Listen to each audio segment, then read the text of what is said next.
Hey, little buddy. How's your day going? Whatever ups and downs you had today, let's put them aside for now and dive into the mysterious stories from all around the world that people have sent to Mr. M. Let's see what we've got tonight, okay? Don't forget to hit subscribe and tap the bell so you don't miss any new videos from Paranormal M. I love you guys. I live in an apartment block that went up sometime in the late 90s. It's nothing special, really. No famous stories, no rumors, nothing. We're still the first family to own this place. Well, technically my nan and granddad are. As far as I know, not even a goldfish has died in this flat. Even so, ever since I was a kid, I've always felt like there was something here. Just a little presence in the corner of the room, that kind of thing. But since I didn't grow up here full time, I ended up brushing it off as just a child's imagination. Until not too long ago, anyway. This happened about a year ago. I'd just come back from a late shift and went straight to the kitchen to throw something together for dinner. When I'm cooking, I usually put on a show or a podcast and wear headphones so I don't disturb anyone. That night, I was halfway through some story when I thought I heard a noise through the headphones. I paused the video and actually listened. Sure enough, there was knocking. Hard, heavy knocks coming from the front door. It was around 3 in the morning. Bit of an odd hour to be asking for sugar. And they were hitting the door like they were trying to punch a hole through it. I should probably mention that our area is not exactly the nicest. We've got all sorts of people living nearby, new arrivals, folks with addictions, drunks hanging around the shops. Because of that, we mostly mind our own business. We don't really know them, and they don't really know us. So the chances of someone randomly coming to us for help at that time? Pretty slim. Still, I tried to convince myself it might be one of the neighbors.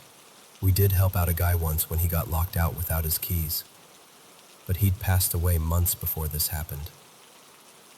I walked a bit closer to the front door. If it was really someone who needed help, they'd be ringing the doorbell too, yeah? Most people would, but the bell never rang. The closer I got, the more frantic the knocking sounded, like whoever, or whatever it was getting impatient. And then, out of nowhere, I got this absolutely overwhelming feeling that it was my nan standing on the other side.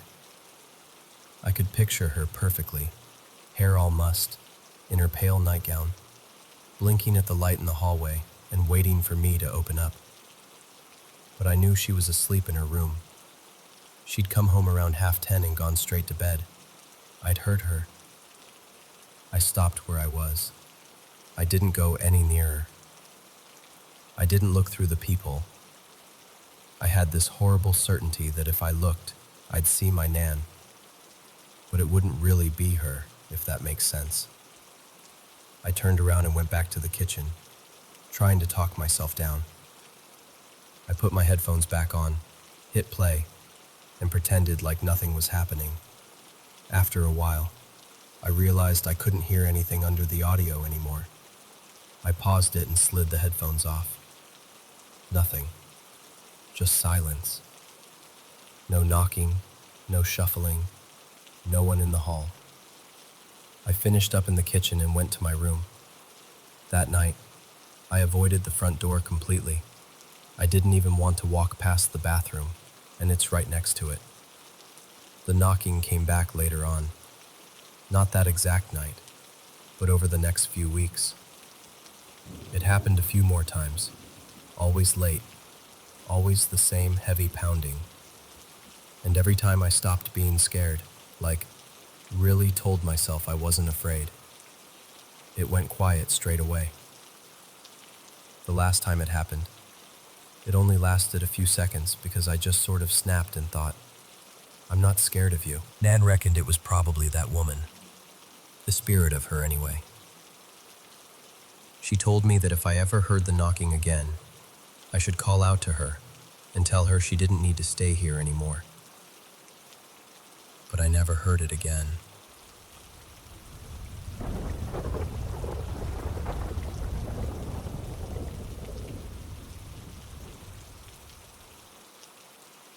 A few years ago, I went to see a medium who claimed he could talk to people who had passed on.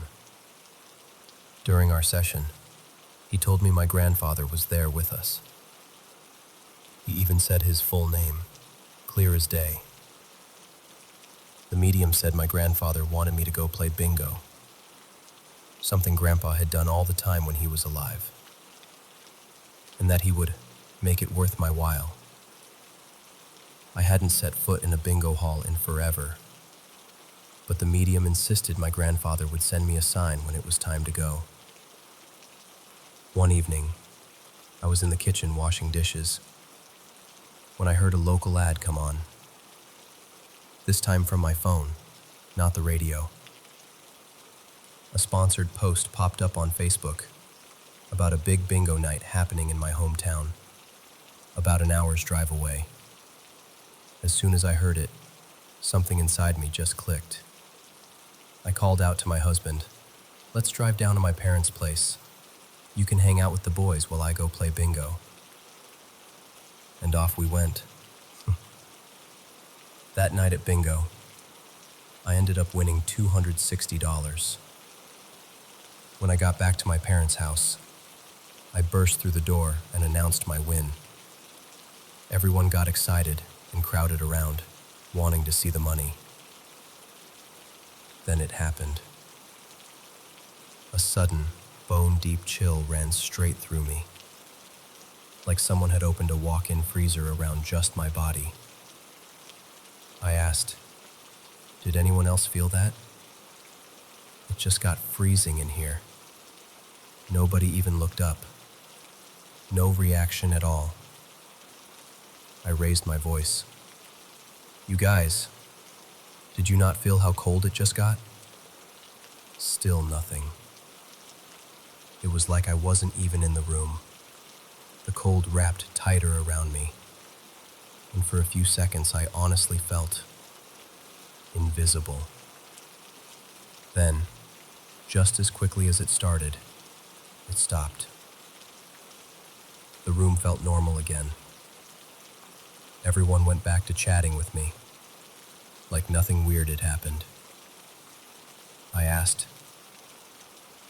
"Did you hear me asking you about the cold?" And they all said the same thing. "No." "You didn't say anything." I was like, "What the?" I reached into my pocket to pull out the folded bills to prove my bingo win. I counted them out on the table. Right in the middle of the stack of 20s was a tiny wooden bridge from a fiddle. I froze. The bingo lady had counted the money out loud as she handed it to me, and I had double-checked it before shoving it into my pocket. There was definitely no little piece of wood, no fiddle bridge, nothing but cash. Here's where it gets really eerie. My grandfather was a well-known fiddle player in our town.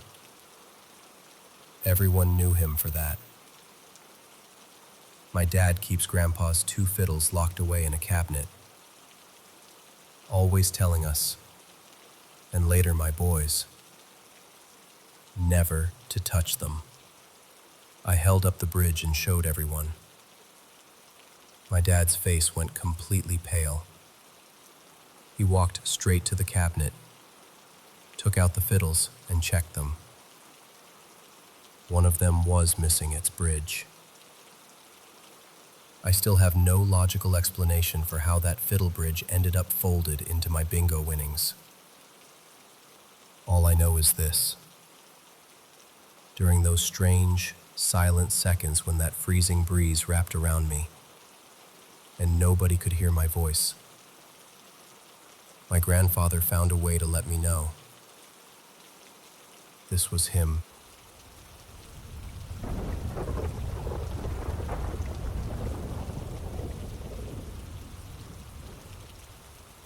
For the sake of the holiday spirit of this month, I figured I'd dust off one of the weirder heirlooms my family seems to pass down. Brushes with the occult. Paranormal activity runs in my bloodline the way eye color does in other people's families.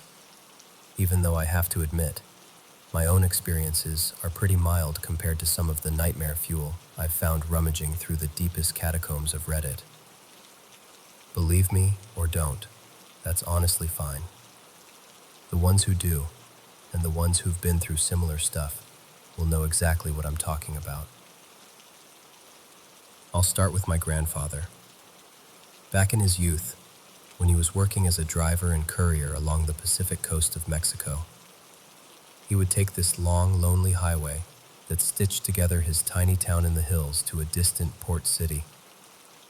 We're talking hours of driving through nothing but scrubland and broken fences. At night, the road was almost pitch black, barely any lampposts, just the headlights and whatever the moon felt like giving. He claimed that out there, he'd see all sorts of things no one had any business seeing. Not the headless man or La Llorona like in the classic stories, but a woman in white, walking backwards along the side of the road, her hair covering her face, and a black dog that kept pace with his truck no matter how fast he was going.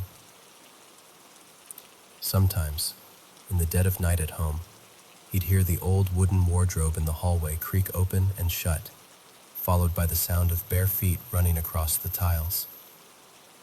When he rushed out, nothing. Wardrobe closed, floor dry, everyone snoring. Other nights it was the radio, switching on by itself to static, the volume slowly rising like someone was leaning closer and closer to the dial. He'd walk into the room, and the thing would just cut off. Silence. He never got proof of any of it, and he's in Sheol now, so his stories are all I have to go on. My dad, though, he got the worst of it. His story begins in the sprawling, half-finished neighborhoods that grew like weeds around Mexico's biggest city. Back then, TV was about as common as an honest politician in government nowadays, so kids made their own entertainment. In his block, they went straight for the occult. They'd draw chalk circles on the floor, chant names they'd heard from older cousins, and play their own off-brand versions of Ouija with a glass cup and a piece of cardboard. They swore that once they managed to lift a whole kid off the ground using only their index fingers, all of them huddled around like it was a birthday party from hell. So one night, during one of these improvised rituals, my father, being young, cocky, and allergic to keeping his mouth shut, started talking trash. Not just about ghosts, but about the devil himself, herself, they-self.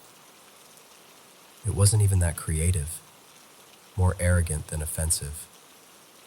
But apparently, that was enough to put a nice, bright target on his back. That same night, he says, something came to collect on his stupidity. He was lying in bed, half asleep, when he suddenly realized he couldn't move. He couldn't call out, couldn't twitch, nothing. But his eyes were wide open.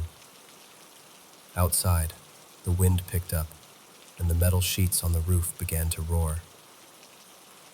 One of the windows kept rattling, like somebody was trying to force it open from the outside.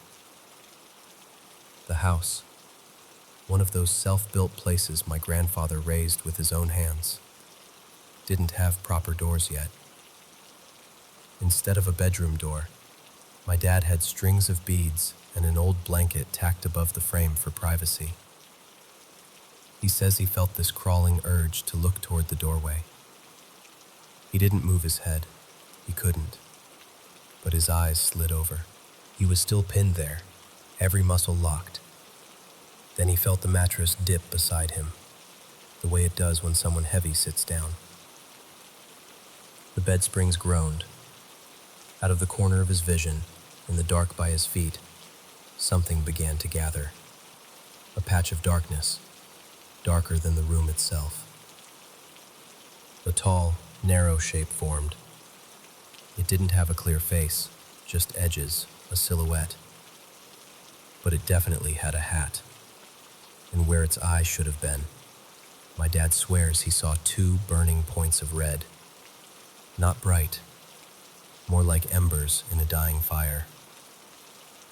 The figure didn't move closer. It just sat there, half turned toward him, staring straight into his eyes. Seconds turned into what felt like hours. The roof howled, the window rattled, and still that shape didn't blink, didn't breathe, just watched.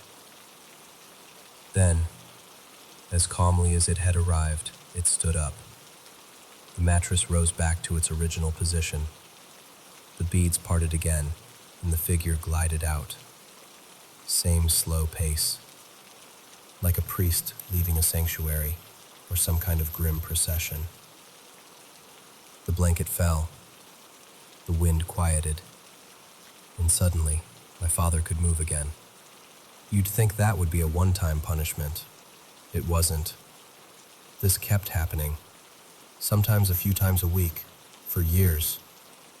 And it wasn't always identical. Sometimes the figure stood in the doorway instead of sitting.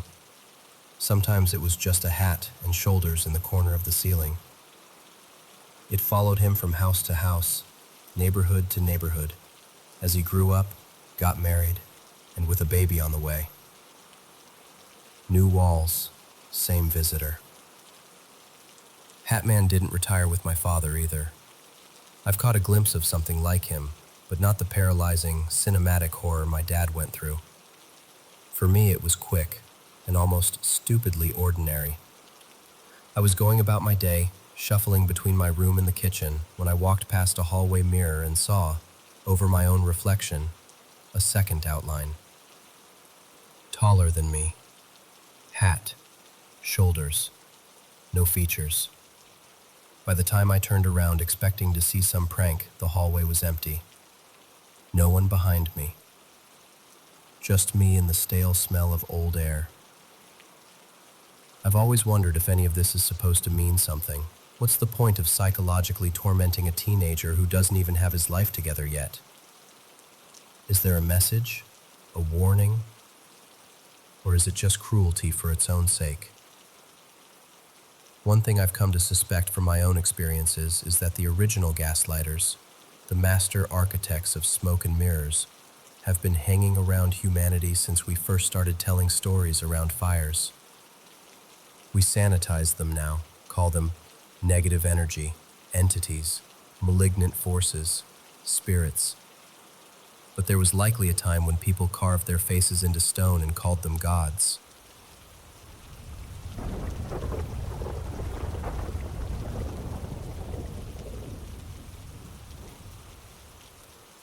I don't think of myself as someone who believes in ghosts. I always feel like I have to get that out of the way first, because what I'm about to tell you makes me sound like I should be burning sage and sleeping with a Bible under my pillow. Even now, though, years later, I can't quite shake the feeling that something was very wrong with the apartment we rented in a tiny town in southern Ohio. We moved there from upstate New York when I was a kid. Me, my older sister, my mom, and her boyfriend. The building sat on a corner lot, across from the railroad tracks. A tired, 3-story brick place with a faded sign for a barber shop that had closed long before we got there.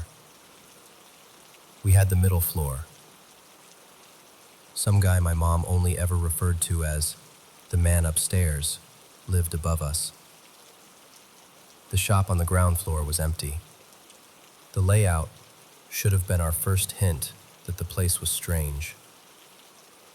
When you came in from the outside stairs, you didn't enter a normal hallway.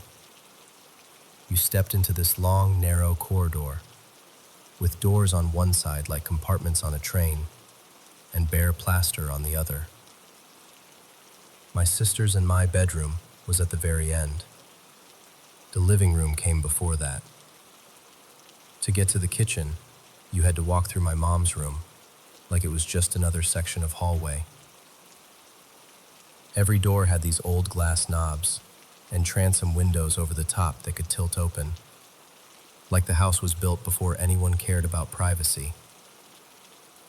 The doors were the first thing that started acting up, or at least, that's when we began to notice. They didn't swing open like in a horror movie. The knobs would turn. You'd be sitting on the couch, nobody near the hallway, and you'd hear that tiny clink of glass. See the knob give a slow twist, and then the door would ease itself open a few inches. If you closed it firmly, it would do it again later. We told ourselves it was the building settling, or the train vibrations shaking things loose. The whole place trembled whenever a freight train rolled by, so it sounded reasonable enough. Then the transom windows started opening too. You'd shut them for the night, and in the morning, a couple would be tipped forward, letting in cold air. My mom swore she hadn't touched them. We started joking that the apartment was breathing. It didn't stay funny for very long. Almost every night, around the same time, we'd hear what we thought were footsteps, but not from the hallway. They came from above the ceiling, like somebody was walking slowly, heel to toe, across the length of the apartment. The man upstairs worked nights, so half the time his car wasn't even in the driveway when we heard it. I told myself it was pipes, or raccoons, or the sound of trains echoing in the bones of the building. Old places make noise. I've lived in enough of them to know. What I still don't have a good explanation for are the pennies. It started with one or two. You'd be brushing your teeth, look down, and there'd be a penny lying in the middle of the bathroom floor that you were sure wasn't there a minute ago. Or you'd sit down at the kitchen table and feel something under your bare foot. Another penny, face up, right under your heel. At first we thought my mom's boyfriend was messing with us. He liked practical jokes, and leaving change around where we'd notice would have been his kind of thing. He swore it wasn't him. We didn't believe him until it started happening to him too. The pattern got weirder. The pennies always showed up in straight lines. 4 or 5 of them in a row stretching across the counter. 3 in a perfect little path from the doorway to the couch. Once, my sister woke up with a neat line of them on the floor between her bed and the door, like a trail or a boundary. None of us kept that much change in our pockets, and when we checked the dates on them, most were old. 60s, 50s, even a couple from the 40s. That was when my mom decided she wanted to know more about the building. One Saturday, she marched us all down to the town hall, where the clerk dug out dusty property records and let her flip through them at a side table. No microfiche this time, just crumbly files and carbon copies. We found out the building used to be a boarding house for railroad workers. Before that, the lot had held a small wooden place that got damaged in a flood and torn down. There were no notes about deaths, no sensational stories buried in the paperwork. Nothing that explained why our apartment seemed to be spitting out spare change from the past. My mom came home with photocopies anyway. Like maybe if she stared at them long enough, they'd reveal some secret we'd missed. Years later, when I got curious, I tried plugging the address into Google Maps. The image that came up made my stomach drop. The brick building was still there, but it had been turned into apartments with vinyl siding slapped over the old storefront, and bright new windows where our wobbly ones used to be. Different paint, Different railings, same bones. If you didn't know what you were looking at, it would seem like any other cheap rental in a small town. We lasted almost 2 years in that place. We might have stayed longer if not for the storm. It was late summer, the kind of Ohio thunderstorm that makes the whole sky go white. The power had already gone out once and flickered back to life. The three of us kids, me, my sister, and the neighbor girl from upstairs, had crashed early on a pile of blankets in our room after playing cards by flashlight. My mom and her boyfriend were still awake in their room, talking. What they told me later is this. First came the footsteps overhead, slow and steady, crossing from one end of the apartment to the other. Nothing new. Then they heard the hallway door click as the knob turned. They watched it swing open. The draft brushed past them, cool and damp, smelling faintly like pennies in old metal. A second later, from the living room, they heard the distinct clatter of our board game box being opened. Not the thunder, not the trains. A cardboard lid sliding, pieces rattling.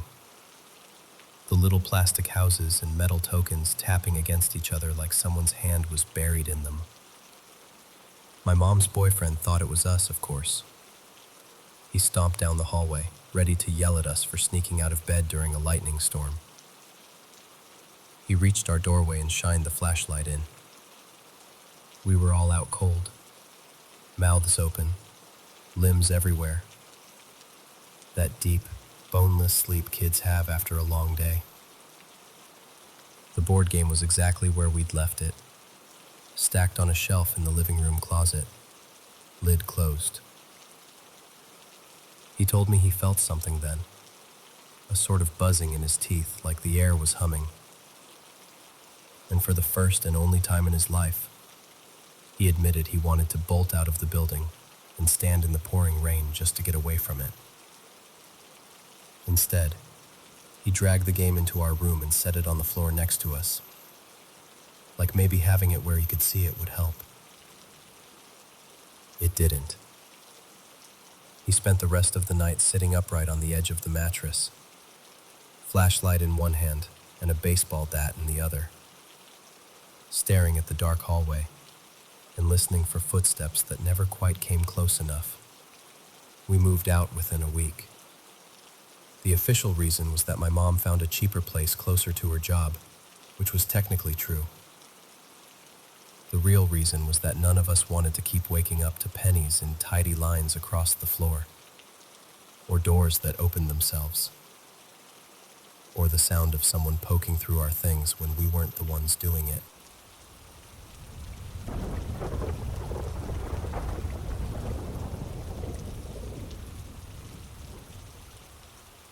Ever since I was a kid, I've felt deeply connected to people, animals, and even random little things. I've always been super sensitive. I care a lot, but I also get attached in this strange way. If I ever felt any kind of emotional pull towards something, I just couldn't get rid of it. I still have boxes of tiny trinkets I've collected over the years, and I arrange them carefully around my room, like they all have their own little stories and don't want to be forgotten. When I was younger, I didn't just have imaginary friends. I had one presence that felt almost as real as any person. I could see it in my mind so clearly and talk to it like it was actually there. Throughout my life, I've had weird, unexplainable things happen. I'm only 23, but I've already seen things that don't make sense. I've seen figures that looked faded, like they belonged to another time, or people who I knew weren't alive anymore. For some reason, I was never really afraid of them. And just to be clear, I've never been diagnosed with psychosis, hallucinations, or any mental illness that could explain all this. About 2 years ago, I really dove into the whole spiritual and paranormal side of things. I started meditating and trying to reach out to spirit guides. Sometimes I'll free write or doodle when I feel a certain energy around me, just letting my hand move and seeing what shows up. I don't even know if any of it is real, but ever since I started doing that, everything has felt heavier, darker. I don't feel like the same person anymore. When I'm alone, especially late at night or going up the stairs, it's not just the usual someone might be watching me feeling. It's like something is right behind me, matching my steps. I tried that visualization technique where you imagine a bright shield or bubble of light surrounding you. At first, it actually made me feel safer, but lately, it feels like something is pressing against it, like it's starting to crack. I've felt invisible hands on me when no one was there. I've found scratches on my back and arms that I can't explain. I've woken up with bruises in odd places. I even went to the doctor, and they told me it might be from moving or hitting something in my sleep. But that just doesn't sit right with me. Recently, I've been waking up drenched in sweat, heart racing, like I've been running from something in my dreams. One night I woke up, and there were several figures standing at the foot of my bed, staring at me. They didn't look like regular people. They looked faded and damaged, like they'd been pulled out of a ruined painting. Their skin was grayish and wrong. One looked like an older man in an old-fashioned military coat. Another was a young girl in a torn white dress, clutching a stuffed animal. I was completely awake. I remember every detail. It terrified me, and it scared my boyfriend too, who was lying right next to me when I gasped and grabbed him. But what really shook me was something my boyfriend told me not long ago. He said that about a year ago, he woke up in the middle of the night and felt someone lying beside him, but it wasn't me. He said he saw a woman with long red hair, mine is short and blonde, lying there, facing him, her eyes wide open and glassy, just staring at him without blinking. He said her skin looked waxy, like a body that shouldn't be moving. He panicked, reached for the lamp, and when he turned the light on, it was just me, fast asleep, facing the other way. He didn't tell me about it until recently, because the memory still freaks him out. Hearing that messed me up, because it lines up way too well with everything else that's been happening. So now I'm stuck in this place of not knowing. Is there actually something attached to me? Am I bringing this on somehow? Or is all of this just one impossible string of coincidences that I'm connecting in my head because I'm scared?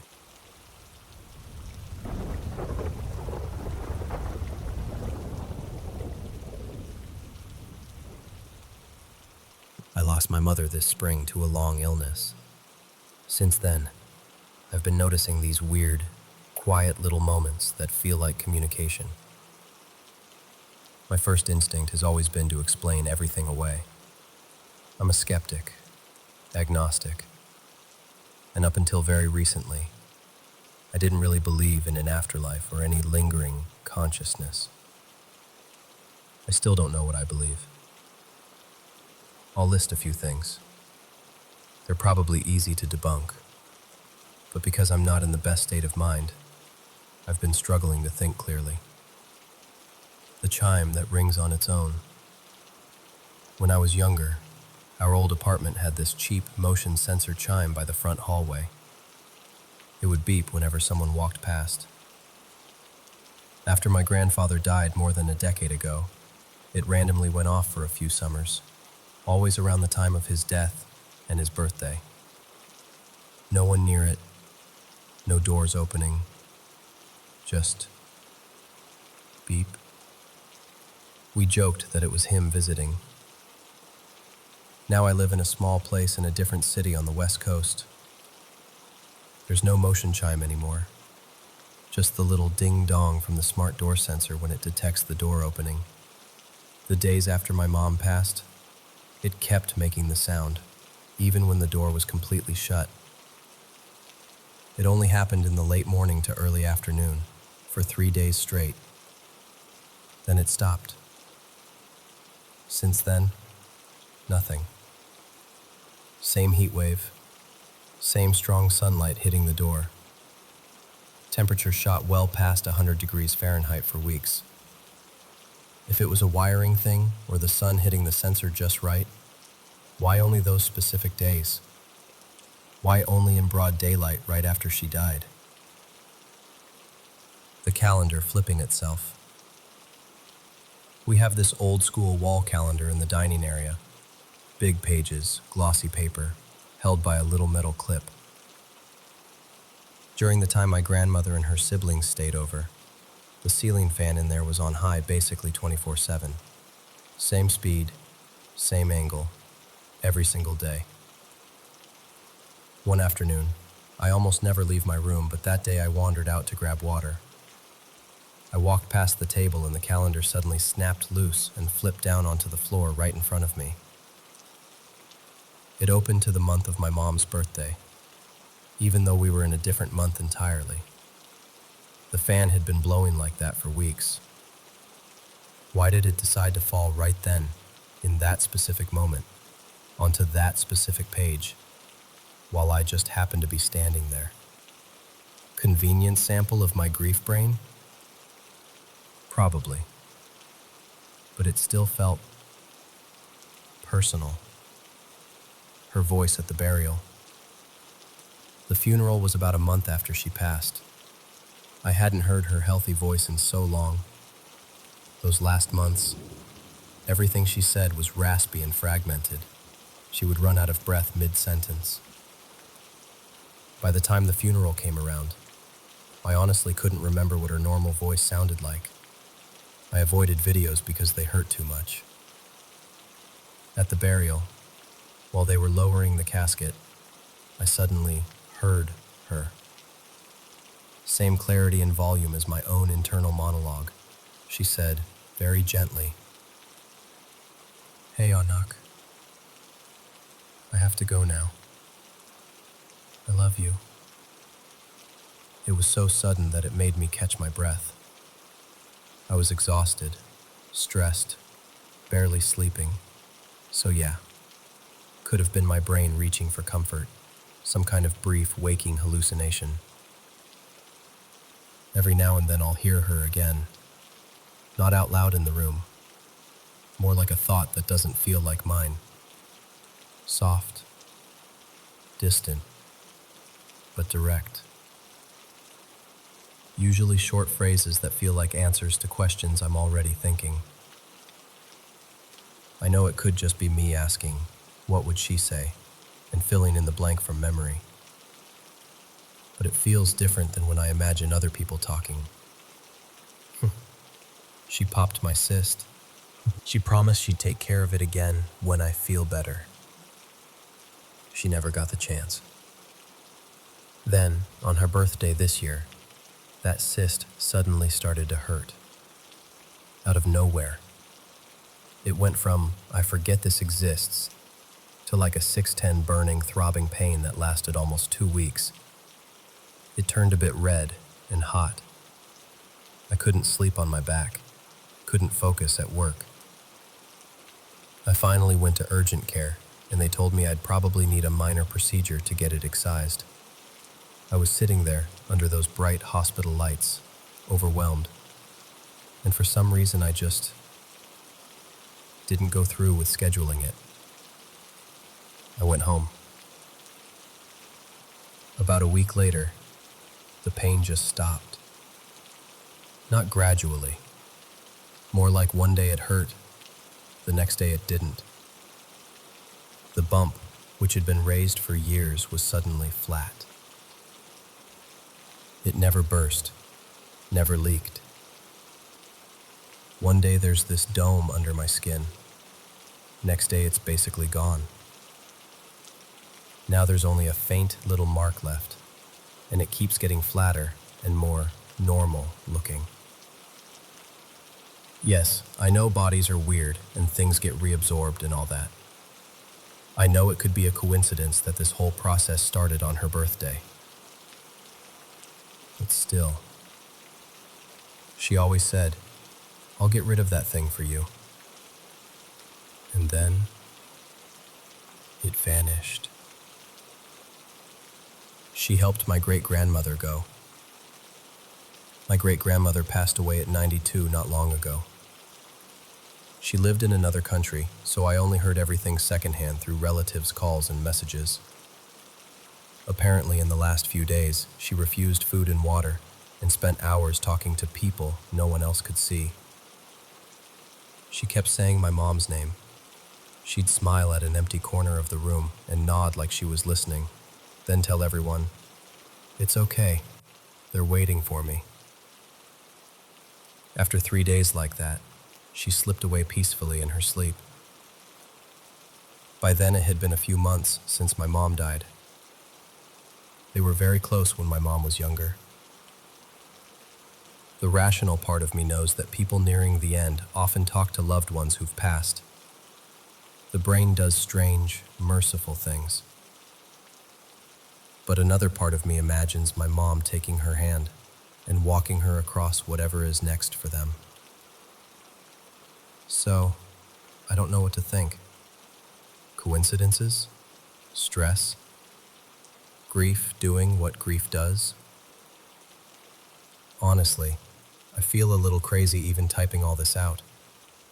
And I feel extra crazy for letting myself wonder if there's more behind it. We have science to explain so many things. Random house noises, faulty wiring, memory glitches, internal voices. But some stubborn part of me keeps whispering, what if the dead use those exact systems? Electrical signals, chemicals in our brains, little physical accidents, to nudge us. What if they've become some sort of natural energy that can tweak particles just enough to get our attention? Maybe it really is just wild, coping imagination. Maybe it's both, grief and something we don't fully understand yet. What do you think? TT.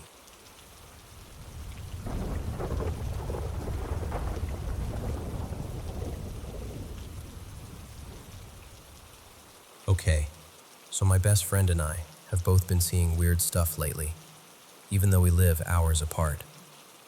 Still same country though. It kinda started when I texted her about how I've been way more paranoid these days, and that I got sleep paralysis again.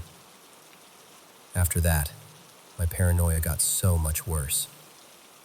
I started feeling like something was always low-key watching me, and that people were plotting weird shit, like IDK, setting me up, following me, or trying to lure me somewhere. I get freaked out by mirrors now, especially at night. If I see even a crack of my reflection in a dark mirror or TV screen, my heart just starts pounding. Even in the daytime, I'm mad wary about reflective stuff now, like glass doors and mirrors and all that. One time, I fell asleep on the floor in the living room, and I had this dream where I was lying there, and suddenly the hallway got super bright for a second, like someone turned on a light. In the doorway, I saw a tall figure just standing there, facing me. I tried to shout for my mom and started swearing at it, and then I woke up. The hallway light was actually off, and the door was closed, so I knew it was just a dream. But then I swear I heard our front door handle move, like someone turning it really slowly. After that, I kept getting up over and over to check if the door was locked. A few weeks later, I had another episode of sleep paralysis in my room. I didn't see anything this time. I usually get auditory stuff, like weird noises or whispers. But my best friend sees actual figures and faces. This one wasn't even that bad, TBH, so I don't need to describe it. But what pissed me off was that every time I tried to fall asleep again, it felt like it was trying to drag me right back into paralysis. Like 10 times in a row. I was more annoyed and angry than scared at that point. Meanwhile, my best friend keeps saying she sees people just standing in corners or peeking around door frames at her. Me and her are always weirdly in sync with the stuff that happens to us, so it freaks us out even more. And keep in mind, right now, both of us are struggling way more in school, and we low-key think this crap is part of the reason. I barely sleep properly anymore and keep staying up late, which just makes the paranoia worse. She told me recently she saw a woman peeking at her from the end of her bed. And last night, I actually saw a bright flicker in the reflection of my bedroom window. I was fully awake this time, not dreaming. I bolted into my room and locked everything because I was terrified. I wasn't sure if I was hallucinating, so I didn't tell my mom anything. That same night, I felt something lightly brush against my ankle under the blanket. And when I looked up, I saw this tall, dark shape by my closet, like pressed against the wall. It vanished the second I really tried to focus on it. I honestly don't know if I'm just so paranoid that my brain is making this stuff up, or if something is actually happening. Please help, because it's been messing with my already screwed up head. And my focus in school is getting worse too. People at school have literally noticed I'm not in the right headspace.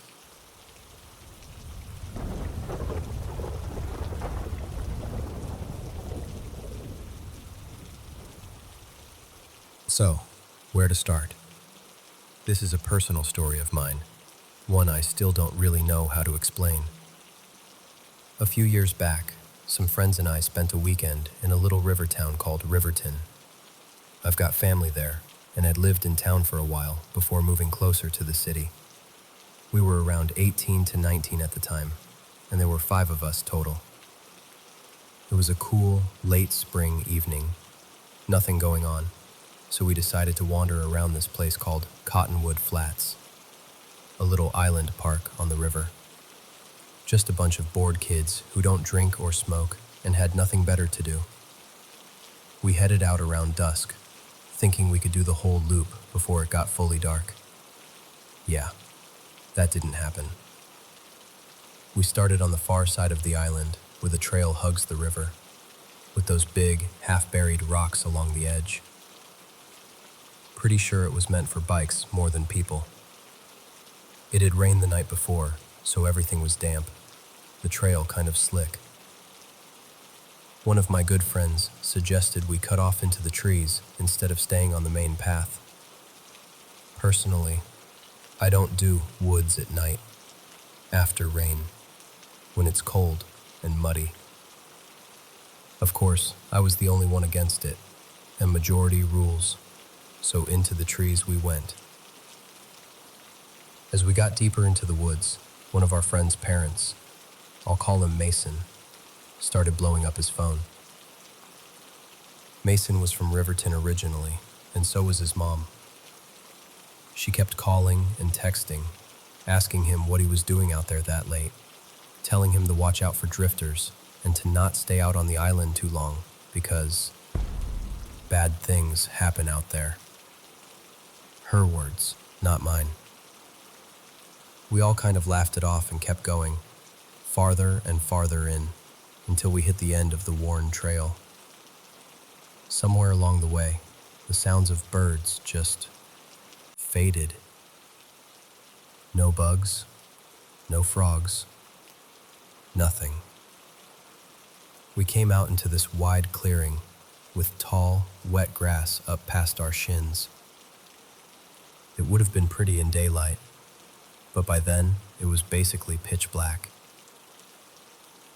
We started goofing around, trying to shove each other into the grass, tripping over clumps of dirt and roots, just being idiots. That's when we heard it.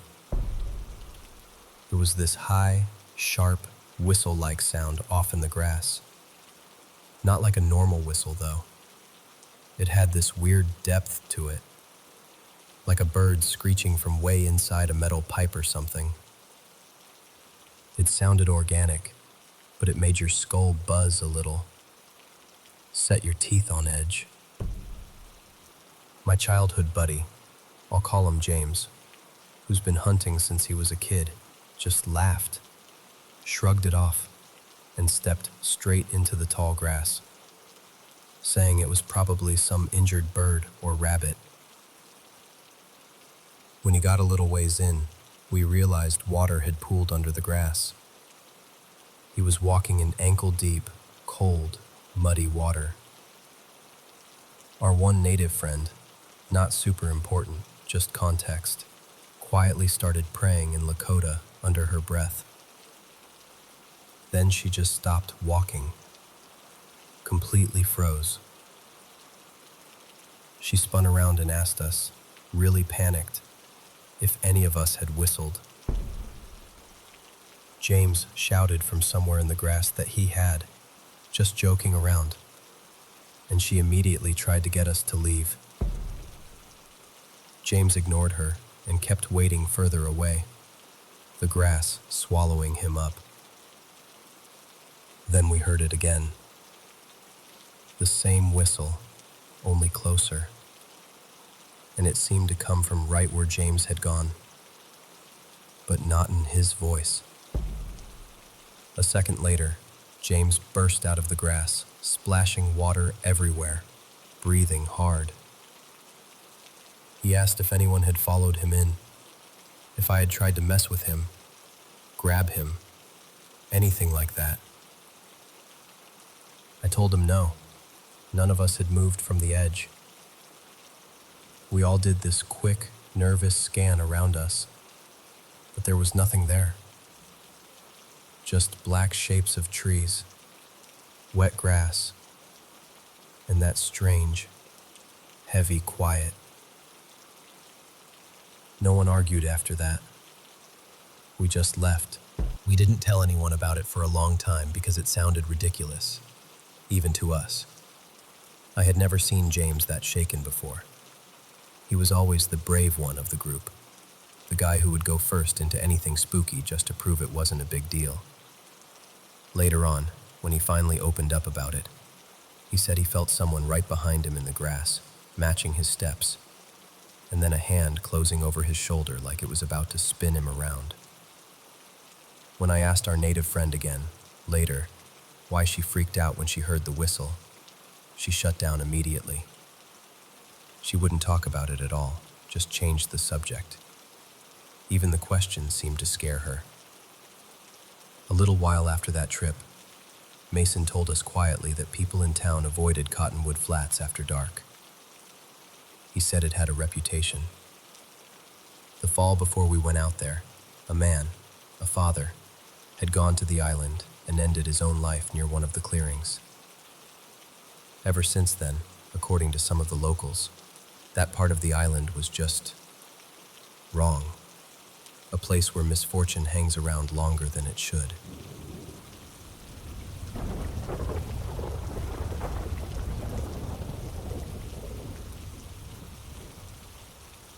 This all started back in 2020. My fiance at the time was working several states away. I was home by myself with our 3 kids. For about a week straight, every clear night I'd catch these strange lights moving across the sky. Not like planes, not like stars, just odd. Drifting, stopping, then darting off. One long, hot Friday, I finally crawled into bed. I was exhausted, but my body refused to shut down. I kept tossing and turning, flipping my pillow, staring into the dark. After what felt like forever, maybe 2 hours, I finally slipped into that heavy, almost dreamless kind of sleep. Then, something yanked me out of it. I woke up suddenly, heart pounding, with the absolute certainty that I wasn't alone in the room. I was turned toward the wall, facing my kids sleeping beside me. All three of them in my line of sight. My brain went into overdrive. Had someone broken in? There had been a few break-ins a few streets over, and that was the first thing that came to mind. I slowly rolled onto my back and stayed as still as I could, just listening. The house was silent. No footsteps, no doors, no creaking floorboards. But that feeling, that presence, wouldn't go away. Then I saw it. A shape. A figure. Hard to tell what it was at first. Like my eyes weren't cooperating, I judged the distance, thinking I could probably make it to where we kept the gun before it reached me or the kids. I tried to sit up. Nothing. My body wouldn't move. I felt like I'd turned to concrete. A wave of panic washed over me. My chest tightened. Breath speeding up. That's when I heard a voice. The calmest, gentlest voice I've ever heard in my life. We're not going to hurt anyone, even now, years later. Remembering those words gives me chills. The fear just drained out of me. Not all at once, but enough that I wasn't terrified anymore. As my eyes adjusted to the dark, I realized there wasn't just one figure. Another, taller one stood nearby, and two smaller ones hovered just behind them. At the time I thought, maybe they're kids? They murmured to each other in low voices, but I couldn't understand a single word. The one closest to me stepped forward, and that's when I really saw the light. A soft, blue glow, like it was coming from under the skin. It traced along its limbs, like every vein in its body was lit up. It was beautiful and eerie at the same time. As it moved closer, the others began to glow too. The same dim blue radiance. I still couldn't make out clear facial features, but I knew immediately they were not human. I remember silently begging myself to wake up, thinking, this has to be some wild dream. But deep down, I knew I wasn't dreaming. I was awake. Completely awake. The thing that stayed with me then, and still does now, is how beautiful they were, and how peaceful I felt near them. It sounds insane, but that's the truth. I don't know what happened next exactly. Either I blacked out, or they did something to me, because the next thing I remember, I was no longer in my bedroom. I was on my back, staring up at a smooth, metallic ceiling that reflected a faint light. Whatever I was lying on was freezing cold, the kind of cold that feels sharp. I tried to move, but the only thing I could control were my eyes. I've never felt cold like that night, like it was inside my bones. I felt exposed, but not like I was naked. It was a different kind of exposed, like they could see straight through me, like every memory, every thought, every fear was wide open to them. I got a clearer look this time. It was very tall, maybe just under 7 feet. The head was shaped like what people describe as a gray alien, large, smooth, with huge dark eyes that seemed to swallow the light. Hardly any nose, and just a thin slit where the mouth should be. There was a low, constant hum all around me, like machinery far away, or electricity buzzing in the walls. It seemed to get stronger whenever they moved. Another one came into view, what I instinctively thought of as female. I don't know why, I just did. She walked up beside the tall one. He spoke first, but I couldn't hear the words, like his voice was just out of reach. Then she spoke, clear as day. In the back of her mind, hidden away, she knows she's safe. She reached down and ran her fingers gently through my hair. My long auburn hair fanned out beneath me.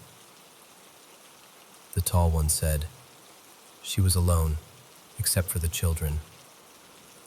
As soon as he said it, an image flashed in my mind. It was like a memory and a vision at the same time. I saw my kids, fast asleep in my bed, with 3 of the other beings standing around them, almost like they were standing guard. The female said, they'll be together soon, and we'll check in. I can't fully explain it, but I suddenly felt this weird familiarity with the place, like it wasn't my first time there. The thought formed in my head, have I been here before? And before I could even finish it, she cut in again, almost amused. Oh, there it is. But after this, she will fall into a deep sleep. She won't remember, or it will only feel like a dream. I felt a sharp rush of cold in my left arm, similar to getting an IV, but without the sting. Just pressure and freezing cold spreading through my veins. The next thing I remember, I was upright in my own bed, gasping like I'd broken the surface of deep water. I immediately checked on my kids. All 3 were there, curled up and breathing softly, totally fine. I slid out of bed, legs shaky, and headed toward the bathroom to try to make sense of what had just happened. I felt heavy and off balance, like gravity was pulling too hard. I had to hold on to the dresser, then the door frame, just to keep from stumbling. In the bathroom, I didn't turn the light on. I just sat there in the dark.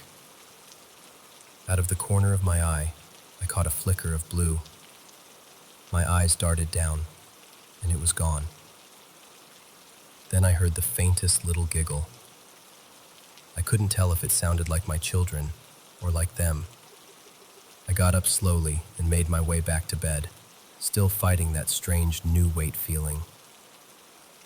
I lay down, pulled the blanket up, shut my eyes, and felt something icy cool brush my cheek. Gentle, almost like a goodbye. When my fiancé finally came home from out of state, I told him everything. As we talked, we realized we'd both had a bizarre, overlapping dream around that same time. Similar images, similar blue light. We both feel like whatever that shared dream was, it ties into what I experienced that night.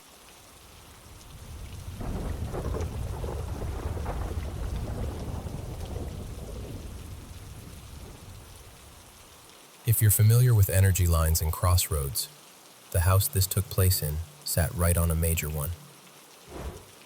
Stuff drifted in and out constantly, and there was some kind of activity almost every night. It was a ridiculously good place to do paranormal investigations, because you almost always caught something you couldn't easily explain away. It was also the house I grew up in. For a little background on why this encounter is as detailed as it is, I'm a psychic medium, a trained medicine woman, and a professional paranormal investigator.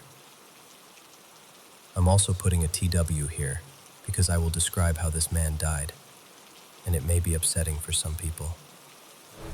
One night years ago, in the little apartment on the property where I was living, I was sitting at my desk talking to a friend online. We were mid-conversation when we both noticed that my camera feed had this odd, hazy glow forming off to one side of my video image. We paused, and I turned my head to look. There was a man standing there. He didn't feel malicious, but he was absolutely injured. One of his arms ended just above the elbow, the rest of it simply gone. skin on that side of his chest and neck was puckered and torn, like something had gone clean through him and then burned on the way out. The eye on that side of his face was clouded over and half closed. His hair was long and silver, braided back, and he was painfully thin. He wore a faded woven shirt with dark stripes, old-style trousers that hit just above his ankles, and he was barefoot. He was very clearly indigenous, but not a nation I recognized. I asked him his name. What he said was in a language I didn't understand. I asked him why he was there. He said very clearly, "Sky herd." "Is that your name?" I asked. He shook his head. "Sky herd," he repeated, and pointed past my wall toward the hills behind the house. "Is Sky herd with you?" He shook his head again. "No Sky herd. Sky herd. There." He pointed again. "Then what is the Sky herd?" He gave me this small, tired smile. After that, he began giving me his story in these broken, scattered pieces. A phrase here, an image there, a sensation, a word. I had to tape it all together to understand it. I'm not going to walk you through that whole process because it took almost 2 hours. Me scribbling notes on a pad, my friend on the video call helping me puzzle it out, asking clarifying questions, and the man confirming or denying with tiny nods or gestures. This is the story, laid out the way it was meant to be told. Our man, his son, and his nephew had been asked to go hunt. They were tracking an elk along a ridge, following its trail through the trees, when they lost the tracks in loose stone. The nephew suggested they spread out to pick up the trail again. The nephew went low, the son went to the right, and our man climbed higher along the slope. He eventually came out into a clearing that hadn't been there before. The last time he'd walked that route, it had been all dense forest. Now it was a wide, green, open meadow. That alone confused him. In this meadow, he saw animals he'd never seen before. Big as elk, but thicker, with heavy bodies and white coats that shimmered like mist. Their backs looked like they were made of clouds, but their hooves left marks on the ground. They grazed like normal animals, sniffed the air, watched him with wary eyes. But they looked wrong, like they were made of the sky and the morning fog at the same time. He had no word for them, so in his mind he called them the Sky herd. They looked solid. They looked edible. And he knew nobody would believe him if he went back with nothing but a strange tail and no meat. Honestly, he barely believed what he was seeing himself. The herd bolted. The wounded animal staggered and fell, and he moved forward to claim it, calling out for his son and his nephew so they could help him dress the kill and carry it back. As he walked, he looked up and saw a bright white circle hanging low in front of him, like a second sun hovering at the edge of the meadow, which made no sense because he was between hills. He shouldn't have been able to see the real sun like that. Then there was a crack. Not a sound he knew, just a tearing of the world. Then there was pain. He couldn't hear. He couldn't see clearly. His chest felt like it had been ripped open from back to front. Breathing was like trying to pull air through rocks. He hit the ground and remembered the taste of dirt and metal in his mouth. The next memory he had was waking up in a dark, shaking wooden room that clattered and jolted beneath him. His son was next to him, also chained, trying to speak softly to calm him. People were all around them, his own people, others as well, pressed together on the floor. All he could really hear was coughing, crying, and the constant rattling of whatever they were inside of. He drifted in and out, his son's words blurred. He remembered being thirsty, the wound in his chest burning, the air full of smoke and dust. He died not long after that. Now, if you're wondering what exactly happened and what he really saw, here's what he was trying to tell me. He hadn't found some spiritual skyherd out of legend. He'd walked straight into a settler's fenced pasture of pale cattle, animals he'd never seen before in his life. He shot one with an arrow, thinking it was fair game, the same way his people had always hunted. The second sun he saw was the flash from a rifle he'd never seen, held by someone whose language he didn't speak, defending animals he didn't know could be owned. The bullet tore through his chest and out his back. He succumbed to his wounds while being moved, first by wagon, then on a train, along with his people who were being transported away from their land. He never really had the chance to explain what happened, or to have anyone believe that he'd seen something so strange and died for it. He told me the name of his nation, but I'm not going to pretend to be an expert in it here. It was a smaller tribe from the Central Plains, not one most people would recognize from history books. What mattered to him wasn't me getting every political detail perfect. What mattered was that, when I repeated the name back to him and said I'd remember it, he relaxed. After I promised to tell his story whenever I could, he smiled, did this little shuffle of a dance in place, and then he was gone. He crossed over. He couldn't move on until someone listened, believed him, and carried his story forward. He never got to in life. I share this story often to keep my promise to him. I don't tell it to be funny, or to mock him, or to shame him for what he did. I tell it because he waited roughly 2 centuries to give his account to someone who would sit there, listen, write it down and say, I believe you. Now it's your turn to know it.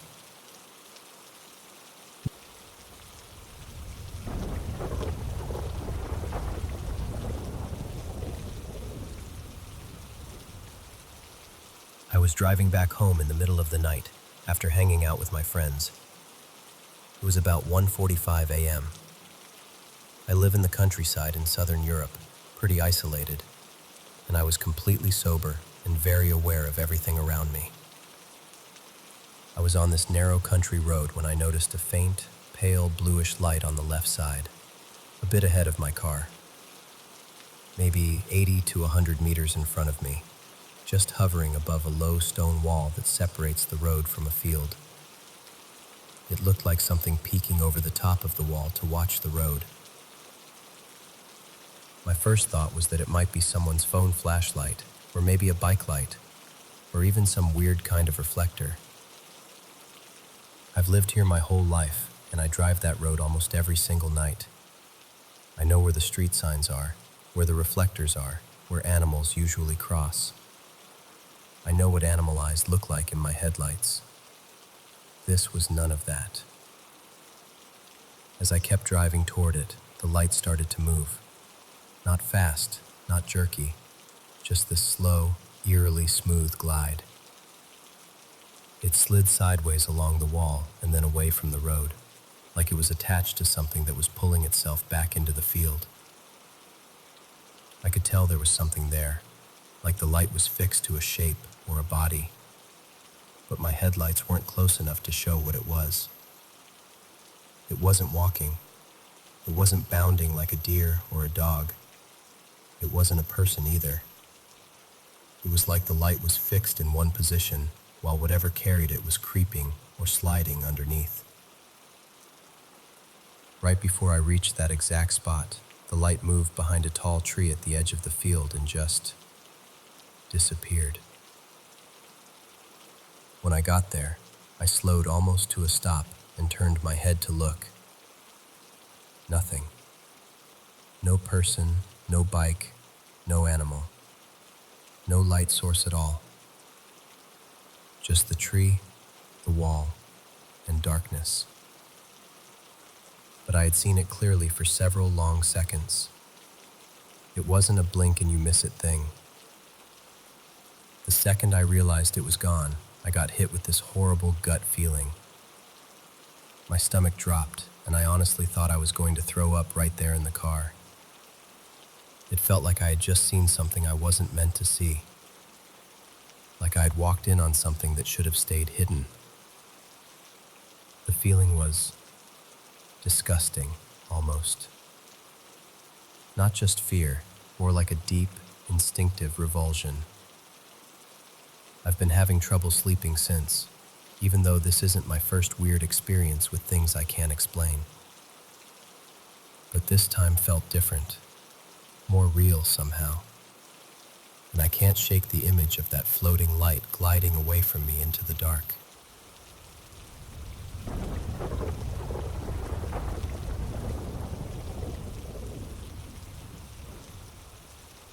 So growing up, I lived 3 houses down from this old abandoned church and its overgrown yard. Needless to say, I saw a few things as a kid that made me a believer. My dad always poked fun at me for it, right up until he had an experience of his own. That was, honestly, pretty validating.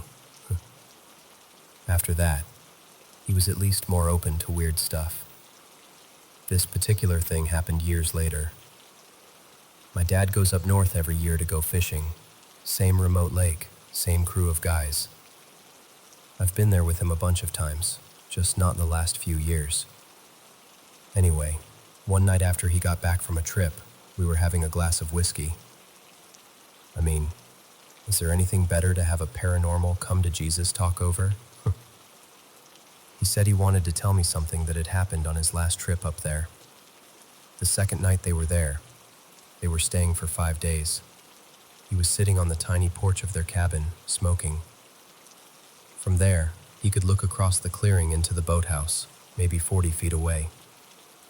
It's a small building with sliding doors where they keep motors, life jackets, fuel, all the stuff to keep the camp running. The camp is only reachable by boat or float plane. The doors were cracked open a bit, and he could see 2 glowing eyes. They were set in the outline of a very large dog, just standing there in the dark. At first, he figured he was just tired and a little buzzed, so he went back inside. The next morning, he went to check the boathouse, trying to figure out what could have given off eye shine like that. There was nothing. No reflectors, no paint, no glass. Nothing that would catch light like that at the right height. The next night, nothing. But the night after that, there it was again. This time he called one of the other guys out and pointed. "Hey, what do you see over there?" The guy squints and goes, "Jesus, that looks like a big fucking dog with glowing eyes." They ended up seeing it on multiple nights. My dad said he even saw its head shift a little, like it was turning to look at them. Which, to me, pretty much rules out it being just some stacked gear in a weird shadow. I got him to really describe it, and after showing him a bunch of big dog profiles, the one he picked out was closest to a Newfoundland. I'll be honest, I know the legends. You see a hellhound, and you've got a year to live, max. My dad has a heart condition, so I was more than a little freaked out. But it's been 2 years, and he's still here. At this point, I can only assume either it wasn't there for my dad, or it was guarding something, or someone, a lot more important than us.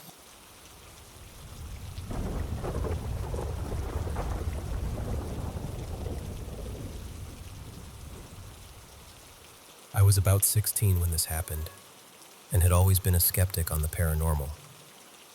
But since then, I've been a 100% believer in it. Like no doubt in my mind anymore. Me and my family usually rent houses by the coast in northern Spain for vacations. And that's what we did too for that year's autumn break. I saw the place myself on the website. It looked really gorgeous. You know, old stone house on a hill with a view over the sea. The people going were me, my sister, my parents, and my aunt and uncle. When we arrived to the house, we realized that it must have been some sort of old monastery building or retreat before becoming an actual home. We were told it was built sometime in the late 1800s, and it was literally attached to a tiny abandoned chapel, like sharing a wall with it. As soon as we walk inside, I get this really heavy, strange feeling. The air felt different from the rest of the village, almost like it was thicker or something. But obviously I didn't say anything. Why would I?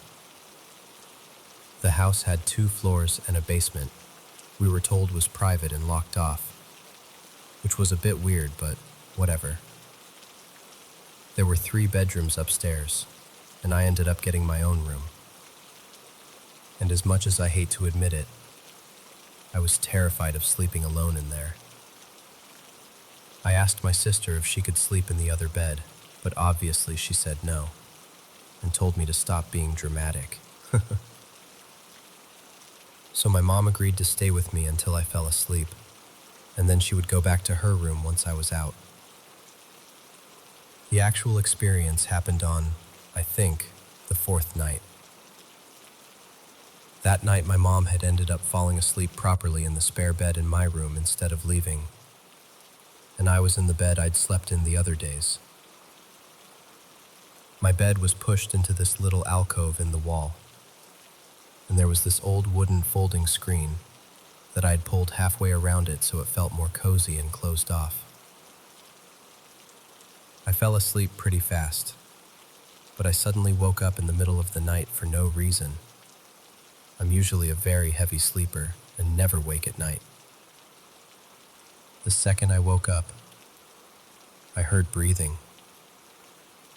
Not snoring, not my mom's breathing, but like quick, whispered breaths, right next to the folding screen on the other side, at the level of my head. Then it turned into the sound of very light footsteps, almost like someone tiptoeing on the old wooden floor. They started right by the side of my bed, walked along the screen behind my head, then out into the middle of the room and towards the door. I could hear the floorboards creak as if someone was really there.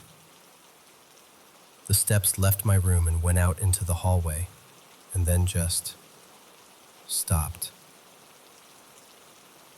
At this point, I was convinced it was my mom going to the bathroom or something, except I could still hear her breathing behind me in the other bed. That's when I properly freaked out. I slowly sat up and looked over. My mom was dead asleep, on her side, covers up to her chin. I could see her clearly. Still, I needed to prove to myself I wasn't crazy, so I got up and opened my door into the hallway. All the doors were closed. My aunt and uncle in the room at the end were completely out. My sister, too. No lights, no sounds. Nothing. There was nowhere for anyone to have gone. The staircase to the ground floor was right there, and I just stood at the top of it with my heart racing, feeling like someone had just run past me, but I was alone. The morning after, I asked everyone if anyone had gotten up at night, gone to the bathroom, anything. They all said no. My mom even joked that I was watching too many horror movies. I was on edge for the rest of the stay, but nothing like that happened again. Months later, out of nowhere, I brought it up again to my mom, and she just went quiet. Then she told me she'd been terrified of the house too, and had felt that same heavy, weird energy since the first day. My sister had apparently told her she hated walking past the basement door because she felt like someone was standing right behind it. My mom also admitted that on the second night, when she'd stayed in my room until I fell asleep, she'd woken up to the sensation that someone was standing between our two beds, watching us. But she'd kept her eyes shut because she was too scared to look.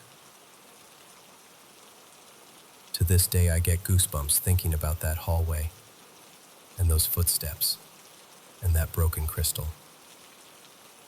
I honestly think something in that house didn't want us there. And judging by the way my pendant cracked, I don't think it was something friendly.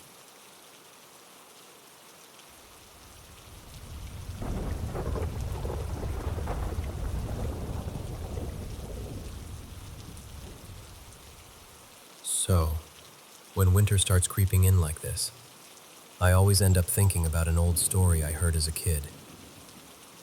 It's about the mountains and a woman made of snow. They called her Yuki-onna, the Snow Woman. A long time ago, there were two woodcutters from a village tucked right under the shadow of the northern peak.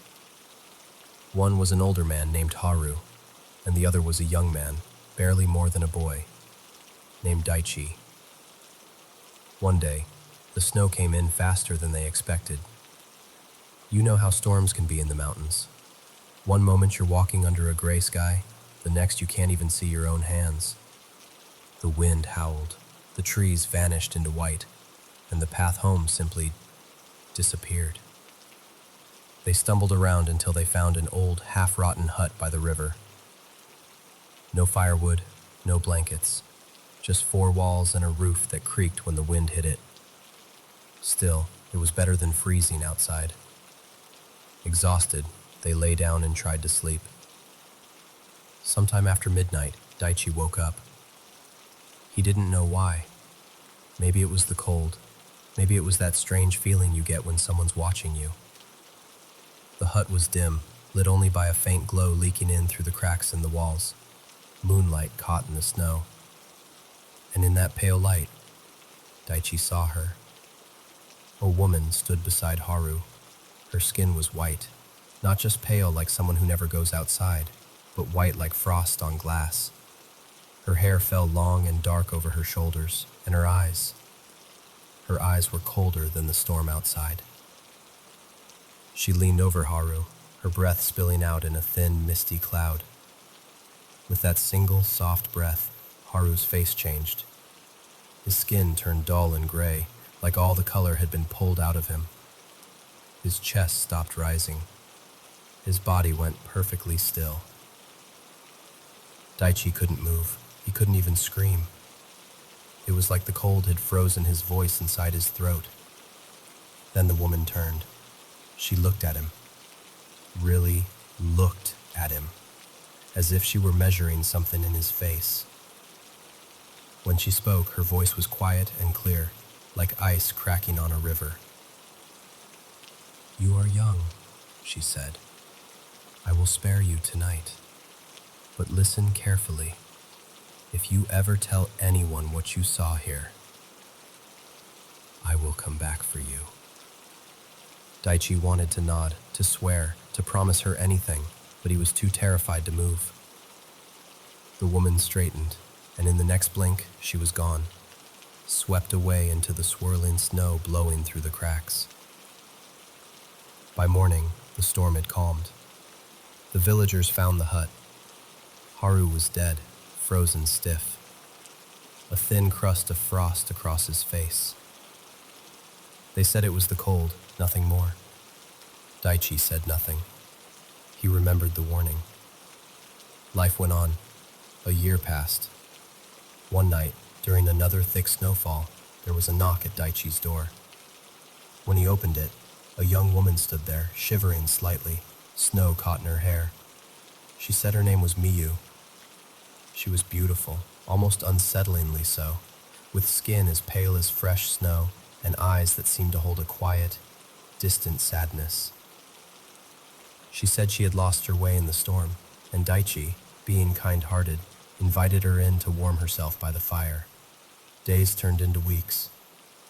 Miyu stayed in the village, helping neighbors, laughing easily, learning the ways of the place. People liked her. Daichi fell in love with her without even realizing when it happened, and before long they were married. For years they lived peacefully. They had 2 children, a boy and a girl, and their house was always filled with the sound of little feet and winter laughter. Miyu was gentle, a bit strange sometimes. She never liked to sit too close to the fire, and on the coldest nights, she would stand by the window, staring out at the snow in complete silence. But she was a devoted wife and mother. Daichi never told her about that night in the hut. He never spoke of Haru or the pale woman in the storm. The wind outside was wild, rattling the shutters. The children had finally fallen asleep, bundled up under thick quilts. Daichi and Miyu sat together by a small fire, the room dim and warm. The kind of night that makes you nostalgic without knowing why.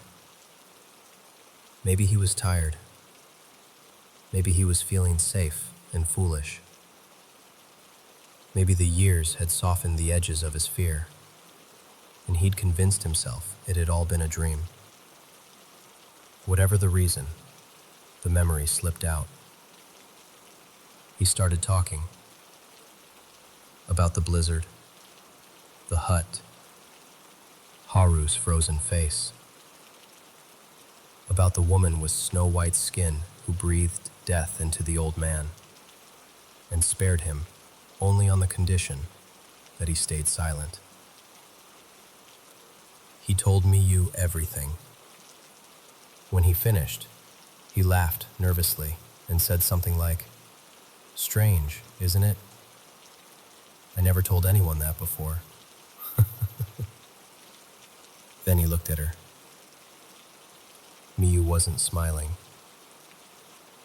Her expression had changed, subtly at first, then more and more.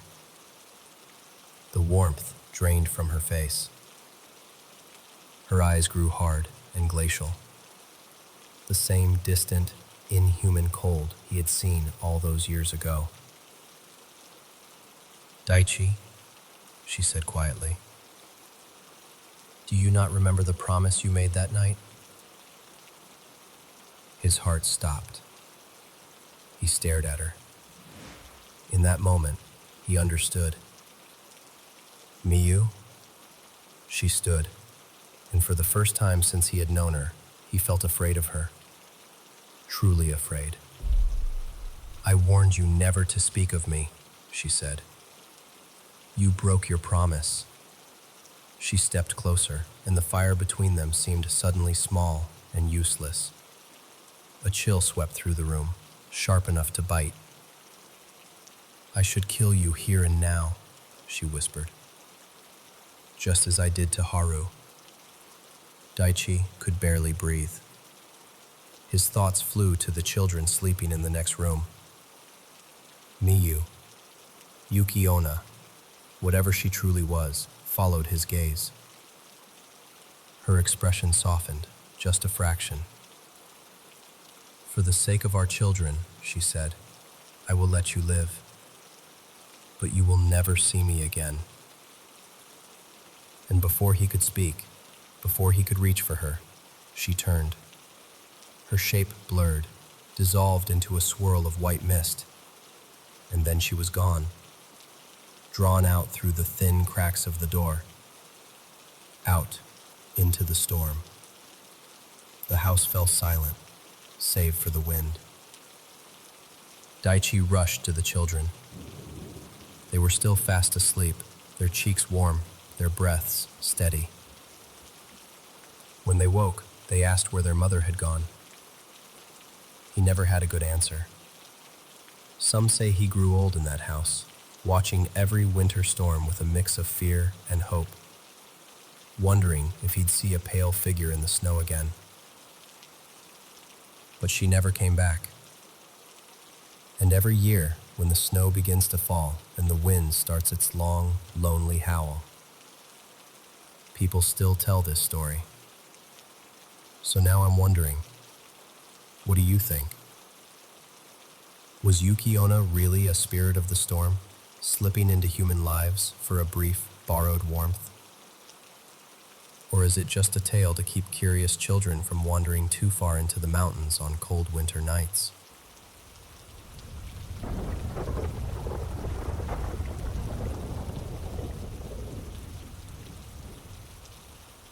Okay, so let me tell you about what happened last night, because I'm still trying to wrap my head around it. It was late, and I was at home, riding out some, forest lollipops, if you know what I mean.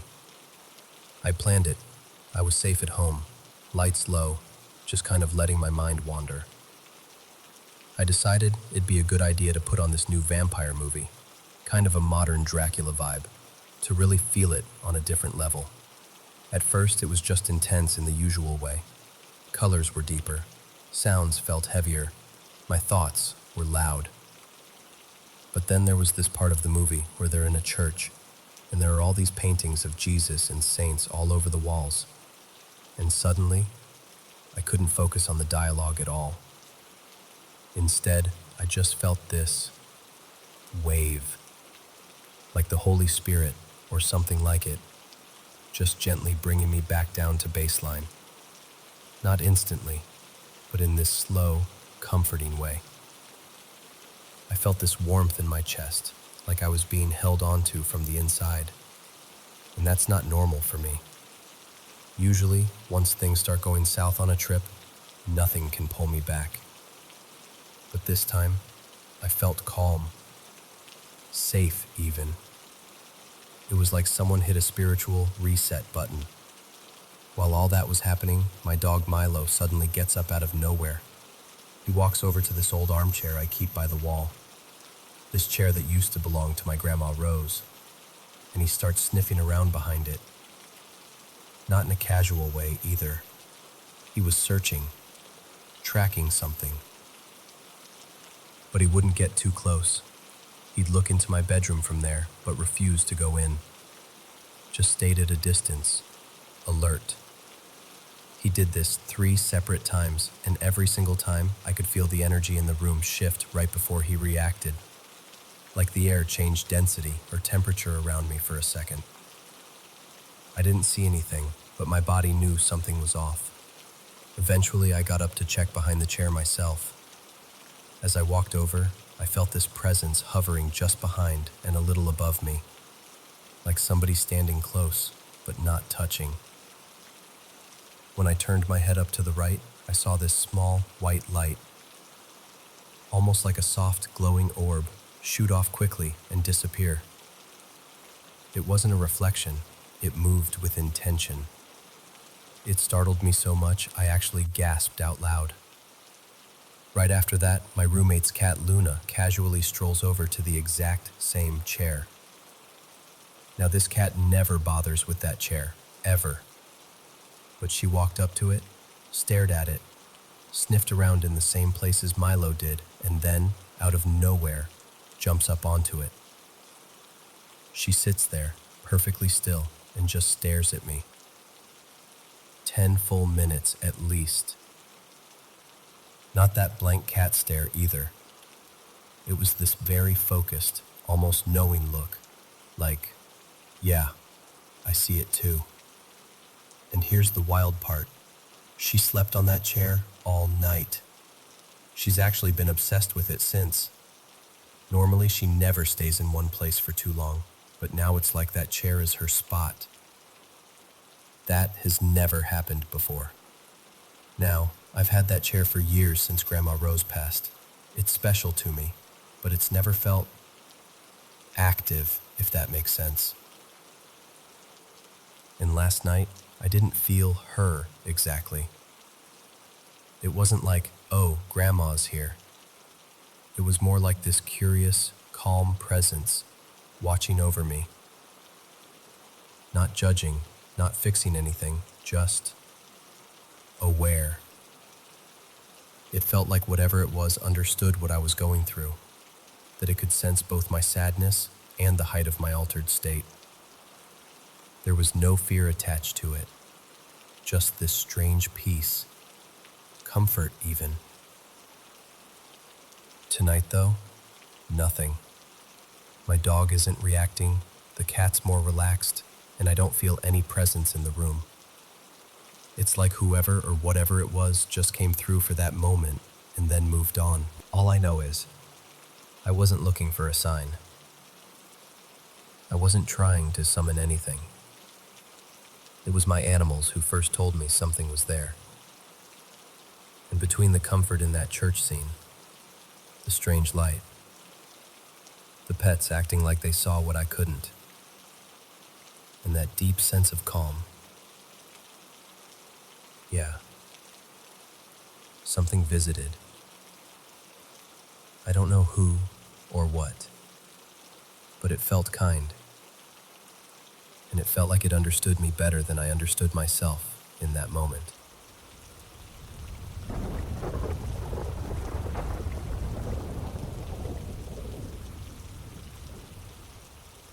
So, let me tell you about the old place I used to live in. It was this creaky, overgrown hillside manor. The kind of house that looks like it should already have a ghost story attached when you first see it. And of course, it did. I just didn't know I was going to be part of it. The first time it happened, I remember waking up in the middle of the night, absolutely certain I wasn't alone. You know that feeling, right? When the room is dark, but you can feel something standing there before you even open your eyes. When I finally forced my eyes open, I saw them. Not fully solid, not exactly transparent, just these blue-white shapes, like faded versions of people. Shades. That's what I call them. They weren't always there, but when they came, they would stand right over me, leaning in, like they were trying to figure me out. And it was terrifying. I always had this sense that they knew I could see them, that was the whole problem. Most people can roll over and ignore that weird feeling. I couldn't. In those early nights, I had this little ritual. I'd wake up, see one or two of them hovering over me, and my first instinct was to slam my eyes shut and start talking. Out loud. I'd say, "Hey, I don't know who you are. I mean you no harm. Please let me live here, and I'll respect you and your home." I must have sounded ridiculous. Half asleep and scared, talking into the dark. Sometimes I'd keep my eyes closed the entire time, just whispering my little peace treaty. Sometimes I'd peek, just to see if they were still there. Usually, after that, they would fade away, and I could feel the room go back to normal. Back then, I really believed that if I acknowledged them, if I showed them I respected the space, they'd leave me alone. And for a while, that seemed to work. But there were nights that were worse. One time, I woke up and there were 3 of them. 3 men, all standing side by side next to my bed. Pale, blue-white, just outlines of people. I remember thinking, okay, this has to be a dream. So I shut my eyes, took a breath, opened them again. They were still there. They didn't move. They didn't reach for me. They just watched. I was so scared I grabbed the remote with shaking hands and turned on the TV, just for the noise and the light. I didn't even watch anything. I just needed something human in the room. I lay there for what felt like forever, heart pounding, until I finally passed out with the screen still flickering and the volume turned way down. I hated that manner. I really did. Looking back, there's this darkly funny image I have of myself, sitting up in bed in that old room, talking to the air. If there had been a camera recording from the corner of the ceiling, you'd just see me negotiating with empty space, maybe even arguing with what looked like nothing. Like, please stop turning my life into a horror movie, thanks. It wasn't just the shades around my bed, though. The house had other habits. There was a woman's spirit there, I'm pretty sure. I never saw her fully, not the way I did the shades, but I felt her. She liked to mess with things. I'd light candles to make the place feel cozy, and I'd walk out of the room for a second, come back, and the candles would be out. Not burned down, just blown out. No draft, no open windows, nothing. Sometimes I'd turn the bathroom tap on, leave for a moment, come back, and the water would be off. Not dripping, not slowing down, just off. Like someone had reached in and turned the handle. There was also this small girl I'd see sometimes. Or maybe it was the woman taking a different form. I never really knew. I started calling the little girl Elsie in my head, just so she'd feel like less of a stranger. Whenever I came home, whether it was the middle of the day or late at night, I'd get this heaviness in my chest as I walked up the path. The front of the manor had a glass door, and sometimes I'd see a shape inside, like a small figure watching me from the hallway, or someone standing on the balcony above, just waiting. I could feel them before I even put the key in the lock. When I climbed the wooden stairs up to my floor, I would never look all the way up toward the next level. That became a rule for me. Don't look up. Just get to your room. But out of the corner of my eye, I'd sometimes catch these bare feet on the landing. Just the feet. Just someone was standing there, barefoot, watching me pass. Or I'd feel this pressure, this awareness, as if eyes were on the back of my neck. The air would go completely still. No sound from outside. No creaks from the old wood. Nothing. Just me and that feeling. And it wasn't once in a while. It was daily. It got so bad that when I drove up after work, I wouldn't even look at the building. I'd park, keep my head down, grab my bag, and just walk straight in, like I was trying not to make eye contact with a wild animal. If I could avoid noticing them, I felt like they'd avoid noticing me. Over time, I changed how I reacted. I stopped talking out loud at night, stopped acknowledging every little flicker and shadow. Eventually, I realized that if I didn't give them my attention, if I didn't lean into the fear, they mostly left me alone. So I trained myself. Don't look. Don't engage. Don't invite. And slowly, the nights became quieter. Not because they weren't there, but because I stopped meeting them halfway.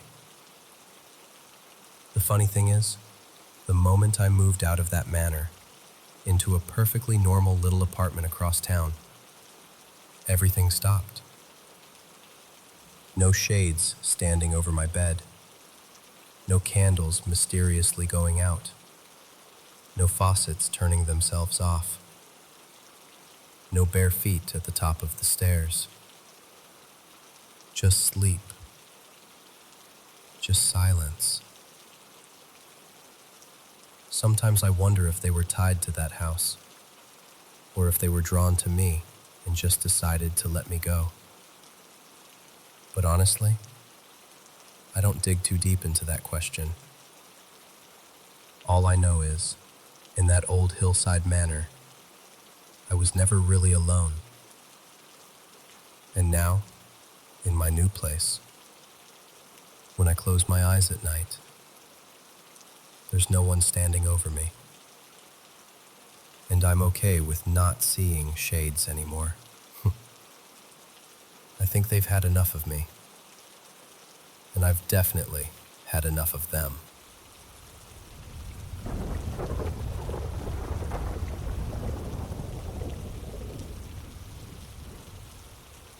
So, there are 5 of us in my family.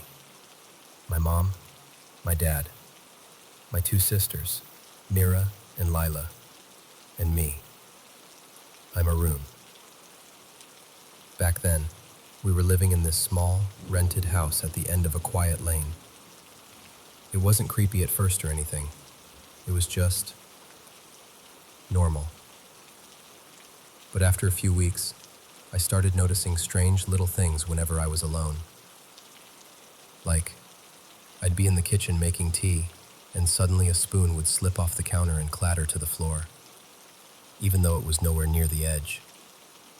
Or I'd hang my shirt neatly on a hanger, walk away, and a minute later I'd hear a soft thud and find it on the ground. Sometimes a whole row of clothes would tilt and drop like someone had brushed past them. It wasn't just once or twice, it kept happening. My younger sister, Lila, started mentioning similar stuff. She'd say, "Arun, my school uniform just fell off the hanger again. I swear I didn't touch it." But whenever we told Mom, Dad, or Mira, they never experienced any of it themselves. They'd just shrug and say things like, "It's just the wind. You're tired. You're imagining it." Or my dad's favorite, "Gravity, beta. Clothes fall. It's okay." But I always had this feeling, like there was something around us. Not loud or dramatic, just a quiet presence, watching. Anyway, fast forward to when our rental agreement ended. We finally found a new apartment, brighter and more modern than the old place. Everyone was tired but excited. On the last day, while most of the moving was happening, I was at the office, so I only came to the new house in the evening. That night, I decided to prank my mom. I don't even know why I thought that was a good idea, but I did. I went up to her while she was folding blankets and said, as casually as I could, "Ma, I didn't want to tell you this before, but in that old house, I used to see a woman sometimes." She stopped folding and looked at me. I continued, trying not to grin. "She wasn't trying to harm me or anything," I said. "But when I was alone, she'd come near my bed and just stand there. Sometimes she had a small baby in her arms. She'd just sit on the floor and stare quietly." Inside, I was laughing like, wait till she freaks out. But instead, her face just drained. All the color left. She put the blanket down and whispered, "Arun, stop. Wait till Mira comes home." I was confused. I thought she was just being dramatic, so I was like, "Ma, relax, I'm joking." But she shook her head and said, "No, just wait till your sister comes. Don't say anything yet." So I thought, okay, I'll keep the joke going a little longer and then tell her I made it up when everyone's here. A bit later, my elder sister Mira came home from work. The minute she walked in, Mom's eyes filled with tears. She grabbed Mira's hand and said, voice shaking, "Your brother also saw that woman." That word, also, hit me like a punch. I remember just staring at her, my smile fading. What do you mean, also? I asked. Mom looked between the two of us, and then she told me something that made my whole body go cold. She said that for months, Mira had been seeing a woman in that old house too. The same woman with a small baby. She'd appear near Mira's bed at night, or in the hallway, just standing there. Mira had never told me or Lila because she didn't want to scare us, and Mom didn't want to encourage our imaginations, so she kept it private. But it got worse. Mom said that a few days before we decided to move out, Mira saw the woman more clearly than ever. In that moment, the woman looked at her with this angry expression and said, "Don't leave this house." When I heard that, I swear, every hair on my arms stood up. My silly prank suddenly felt like the worst idea I'd ever had, but she just shook her head. "You're only saying that now because you heard about your sister," she said. "You both saw her. You're just denying it so I won't worry." No matter how much I insisted, she didn't believe me. Honestly, a part of me started wondering if maybe those small things I'd felt, like the weight of eyes on me, the random chills, weren't just in my head after all. A few days after we settled into the new apartment, things calmed down a bit. No creepy corners, no dark hallways. It felt safer, lighter. We all tried to forget about the old house. Then one night, Mira told us something that brought it all rushing back. We were sitting in the living room after dinner when she said quietly, "I need to tell you what happened last night." She said she'd been sleeping and had one of those half-awake, half-dreaming moments. She felt like she was still in bed, but somehow aware of the room. And in that fuzzy state, she heard a familiar woman's voice. It said, clear and close, right by her ear, "Come meet me. I'm standing outside."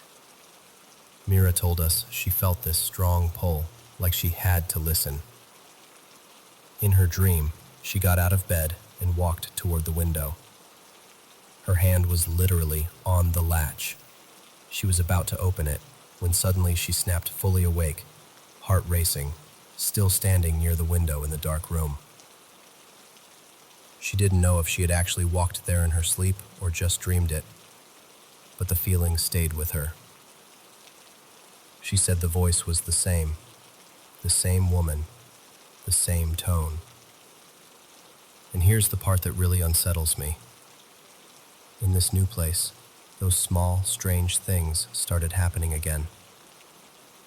A spoon sliding off the table when nobody's near it. The bathroom door creaking open just a little when there's no draft. Clothes slipping off hangers. Light taps on the wall when it's late and everyone else is asleep. And somehow, it's still mostly just me and Lila who notice these things. Mira brushes it off now, says she doesn't want to think about it. Mom and Dad still claim it's just the building, or pipes, or wind. But sometimes, when I'm alone at night and I hear something small fall in the kitchen, or I feel that quiet pressure in the room, like someone's there but not quite visible, I catch myself thinking, what if it was never the house? What if something decided to come with us?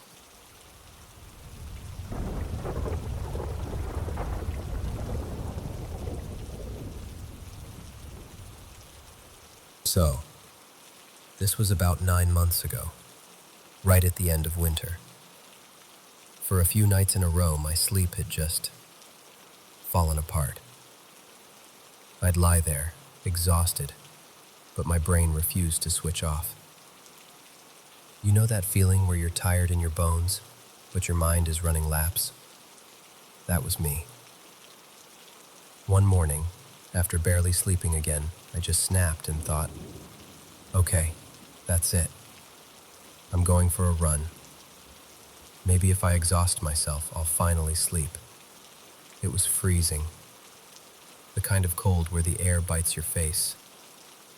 There was thick fog outside, and it had been so bad that schools and colleges had declared 2 days of holiday. Still, I got up at around 4:45 a.m., pulled on a pair of shorts, a t-shirt, and my running shoes, and stepped out. So, for context, my home is near the Bagmati River. People bring their loved ones' bodies there for cremation or burial. It's that kind of place. And I've always been the person who doesn't believe in ghosts or spirits or anything like that. I used to laugh those things off. Anyway, I started running. From the very beginning, something felt off. My balance felt weird, like my body was out of sync. I told myself it was probably just the sleep deprivation. It was still really dark, and the fog made everything even heavier. But I could see a couple of old men riding past on bicycles. That made me feel a bit safer, like, okay, it's fine. Life is normal. I'm overthinking. And then, it happened. I was running near a small local school I'd passed 100 times before. Suddenly, this cold shiver shot straight down my spine. At the same moment, I heard this sharp, cracking sound. It was so strange, like a mix between a bird screeching in a horror movie and a car slamming its brakes really fast. It sounded like, Kia, this high, sharp, tearing sound. Right then, a dim green light flashed in front of me, like someone flicked a torch on and off really fast. And I felt, very clearly, like something was watching me from above, over my right shoulder. All of this happened in maybe 1/10 of a second. It was so fast that my brain couldn't catch up. But my body reacted before my thoughts did. I felt this intense fear, like something was trying to pull me out of my own body. I remember thinking, very clearly, if I take even one more step forward, I might die. My legs suddenly went weak. All the strength just disappeared. I could feel the ground under my feet as if I was barefoot, even though I still had my shoes on. My whole body went numb, and I just knew I couldn't keep going. So I turned around. I started walking back home, half expecting to faint in the middle of the road. I kept telling myself, "You're hallucinating. It's just the lack of sleep. It's nothing. Just reach home." Somehow I made it back safely. I didn't tell anyone, because honestly, I knew I'd just get scolded for going out to run that early in the cold. I went straight to my room and just sat there, replaying everything. The weird part is, I'd been using that same road for 2 years during high school. I used to catch my school bus at around 5:20 a.m., and I always walked that way. Same season, same timing. Sometimes I even went right down near the river, near the graves, and nothing ever happened. Not once. So part of me kept saying, there's no way something suddenly went wrong now. It has to be in your head. And to be honest, a week before all this, I'd been smoking weed for about 6 or 7 days in a row. But by the time this happened, I'd already been clean for a few days. Still, I started doubting myself. Is this withdrawal? Am I going crazy? Is this just my brain misfiring? After a few hours, the whole incident started to feel unreal. Like a dream you wake up from and can't fully grab onto. I told myself, whatever it was, at least I got to experience something strange. But then things got worse.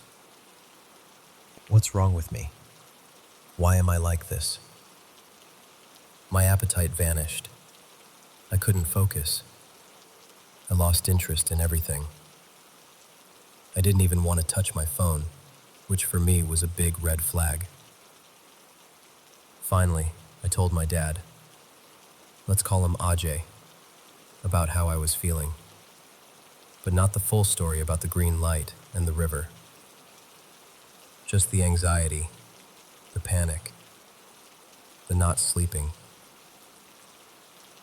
He told me it sounded like anxiety, and that he'd had something similar when he was young too. That made me feel a little less alone. We went to a doctor, got some meds, but honestly, not much changed. Later, my family took me to a local shaman, a spiritual healer everyone in the area knows. We call him Baba Hari. I was still half convinced this was all just in my head. Maybe some psychological stuff from quitting weed and not sleeping. But when I described what happened, he looked at me very calmly and said I'd been scared very, very badly, and not just by my own mind. He said it happened beside a specific tree near the school. I hadn't even noticed any tree at the time. I was too shaken. But later, when I went back during the day, there actually was a big old tree exactly where everything had happened. Baba Hari told me I was under the influence of an evil spirit, something they call a chudale, the shadow of a young woman, maybe around 21, who lingered near that area, not far from my home. He said that dim green flash I'd seen was a sign of her presence. And I remember thinking, if I hadn't come here, I'd probably still be blaming myself, thinking it was just weed withdrawal and my own weakness. I'd die feeling guilty for disappointing my parents. Even after that, though, I was in a bad place. Very depressed, totally hopeless. I really believed I might not survive it. Not just physically, but mentally. The anxiety got so bad that my parents decided to take me to a psychiatrist too. The psychiatrist listened, diagnosed me with an anxiety disorder, and prescribed medication.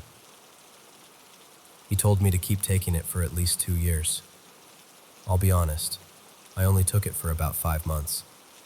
But between the medicine, my parents' support, time passing, and maybe whatever Baba Hari did spiritually, slowly, I started to feel like myself again. The nights got quieter. The panic attacks faded. The dark thoughts lost their grip. And today, I'm okay. I'm actually fine. When I look back at that morning by the river, the cold, the fog, the scream, the green light, it still gives me chills. But I also feel weirdly grateful. It forced me to face my mind, my fears, and even parts of my belief system I used to laugh at. Whether someone wants to call it a spirit, anxiety, sleep deprivation, or all of the above, for me, it was real. It was terrifying, and it changed me. But I came out on the other side.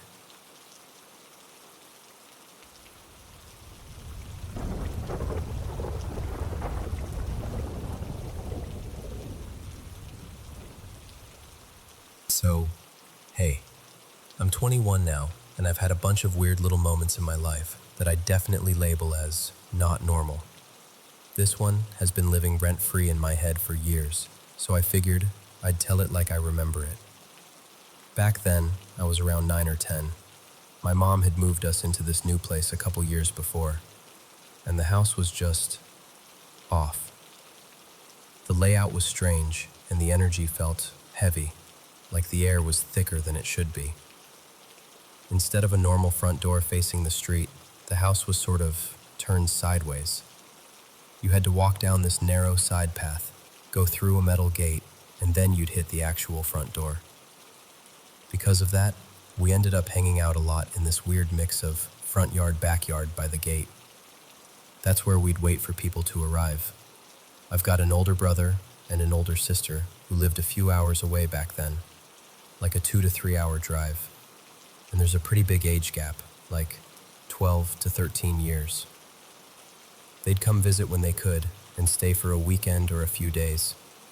Because of traffic and the distance, they usually showed up late, like between 9 p.m. and midnight. I was obsessed with them, so I always begged to stay up so I could be the one to open the gate when they arrived. On this particular night, it was my brother who was coming down. I'll call him Alex.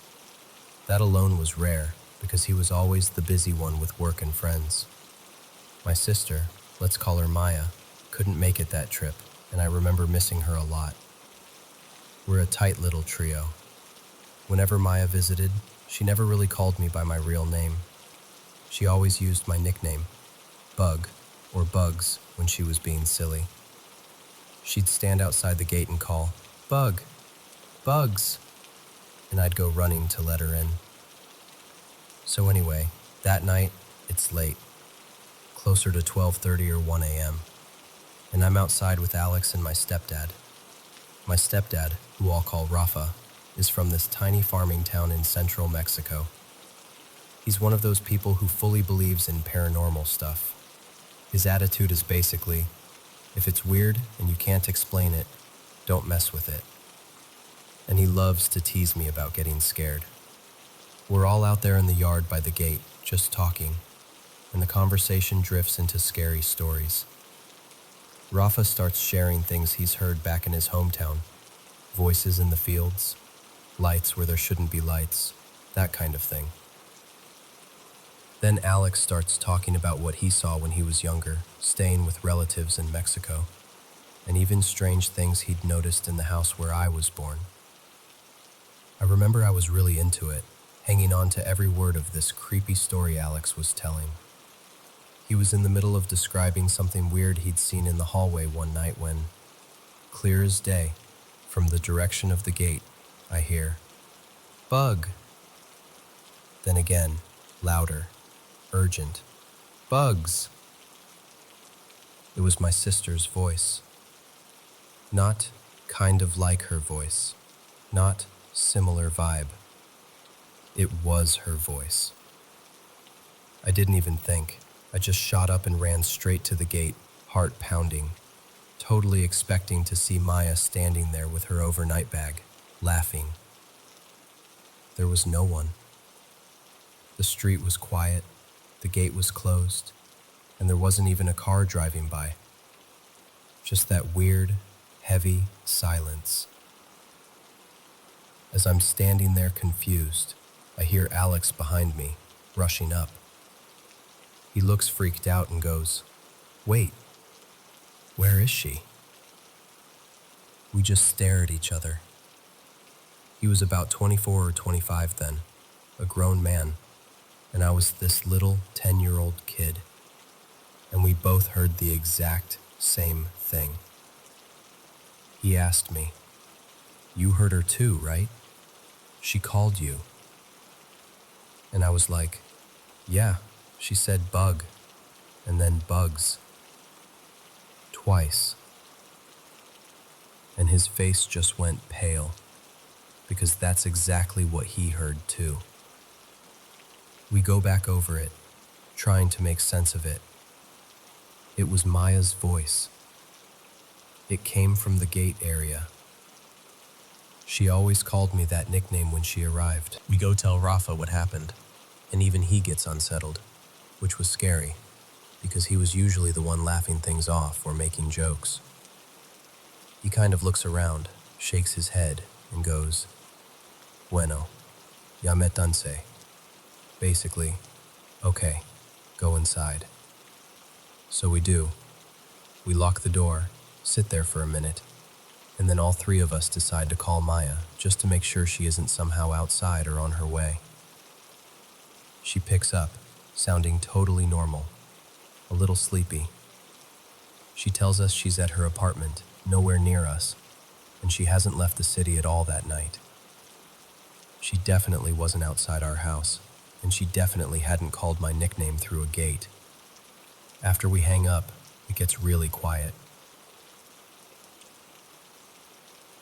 I remember sitting there, this little kid on the couch, realizing that whatever had called out to me knew my sister's voice, knew exactly what she called me, and used that to get my attention. To this day, I still don't know what that was. But it wasn't just me imagining things.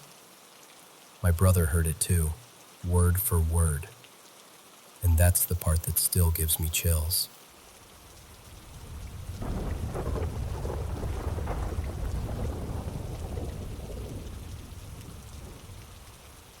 So, this is still one of the strangest, and honestly one of the saddest, things that's ever happened to me.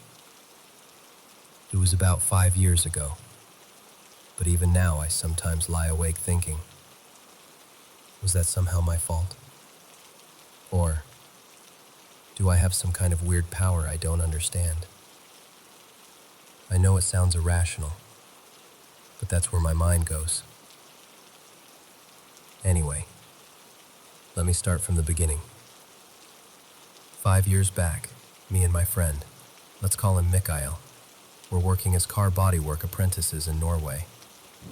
We were the same age, went to school together, messed around in the same hallways. We were close. The kind of close where you don't even have to say much. You just look at each other and start laughing. He was honestly one of the kindest people I've ever met. Soft-spoken, always ready to help, but still the first one to crack a stupid joke at work and pull everyone out of a bad mood. One day, we were at the workshop, and I was working on this special car, the kind they used to transport caskets and dead bodies. A hearse. I remember the smell of metal and paint, that cold, echoey feeling of the garage. Mikael walked over to me like he always did, joking around, talking rubbish, just being himself. And I, being an idiot, looked at the back of the hearse and said, "Would you dare to lie down in there? Because I sure as hell wouldn't." He grinned, of course. He always took a dare. "Yeah, why not?" he said. And before I could say anything else, he climbed into the back and lay down. I closed the door, laughing, expecting him to last maybe 5 seconds before knocking to get out. After about 20 seconds, I opened the back again. And there he was, lying perfectly still, hands folded over his chest, just like a real dead person. Exactly the way you imagine someone in a coffin. For a second, it gave me chills. It was too realistic. Too wrong. I tried to shake it off and joked, "So, did you feel anything? How was it, huh? Meet any ghosts in there?" He got out, shrugged a little and said, "Nah, it was just cold." We laughed. Just another dumb moment between friends. We didn't think anything of it. No superstition, no bad feelings strong enough to stop us. It was just one of those stupid young guy jokes that you never imagine will mean anything. But then came the day I'll never forget. 1 or 2 weeks later, my phone rang. It was my boss. His voice was different, heavy. He said, "I'm so sorry to tell you this, but Mikael is dead." For a few seconds, I honestly thought he was joking, like it was some messed up prank.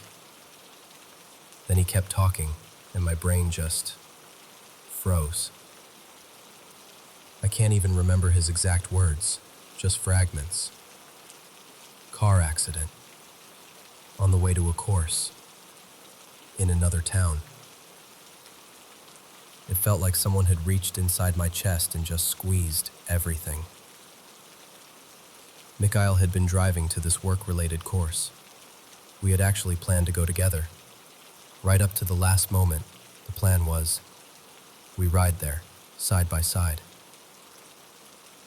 And then, for some reason I still can't clearly explain, I decided not to go. Last minute, No real reason. Just, I'll skip it.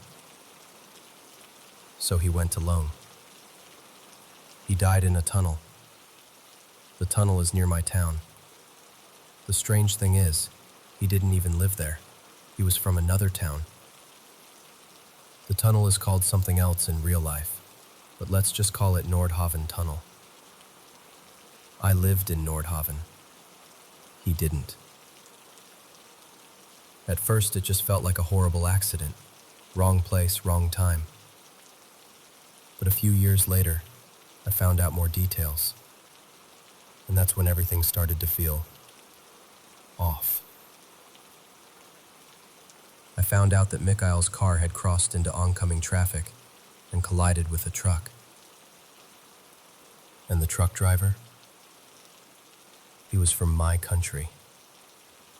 I'm a foreigner living in Norway.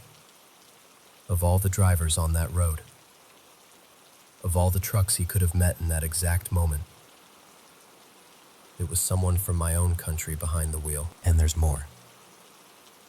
Mikhail died in December. Exactly 1 year earlier, also in December, another guy from our job had died. He had just finished his apprenticeship and then passed away from cancer. Let's call him Jonas.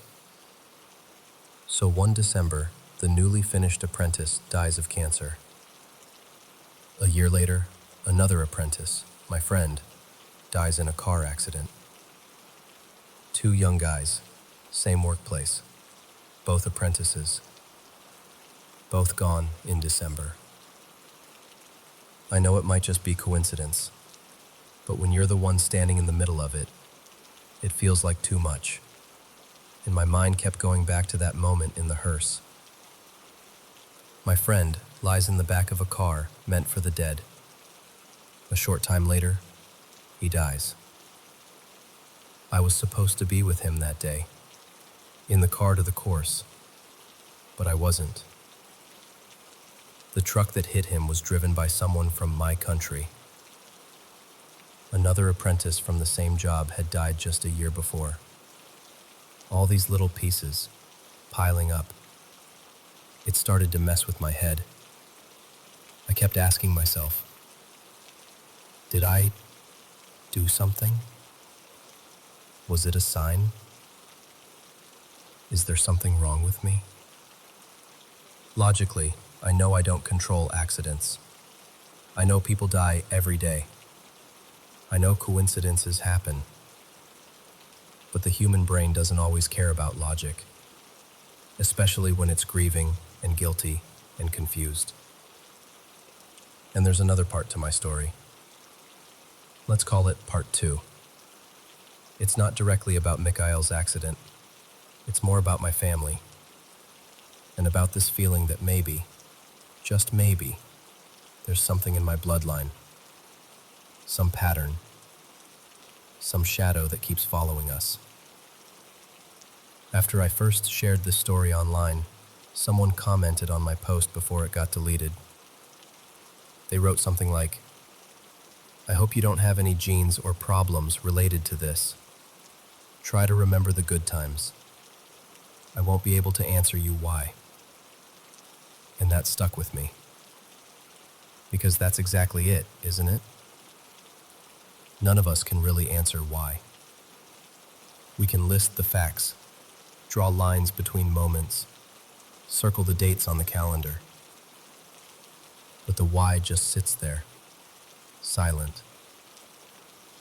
All I know is this. I had a friend named Mikhail. We laughed together. We worked together. One day, as a joke, he lay down in the back of a hearse and folded his hands like a dead man. Not long after, he actually died. And I'm still here, years later, trying to make peace with a question that probably has no real answer. But I'm trying to remember the good times.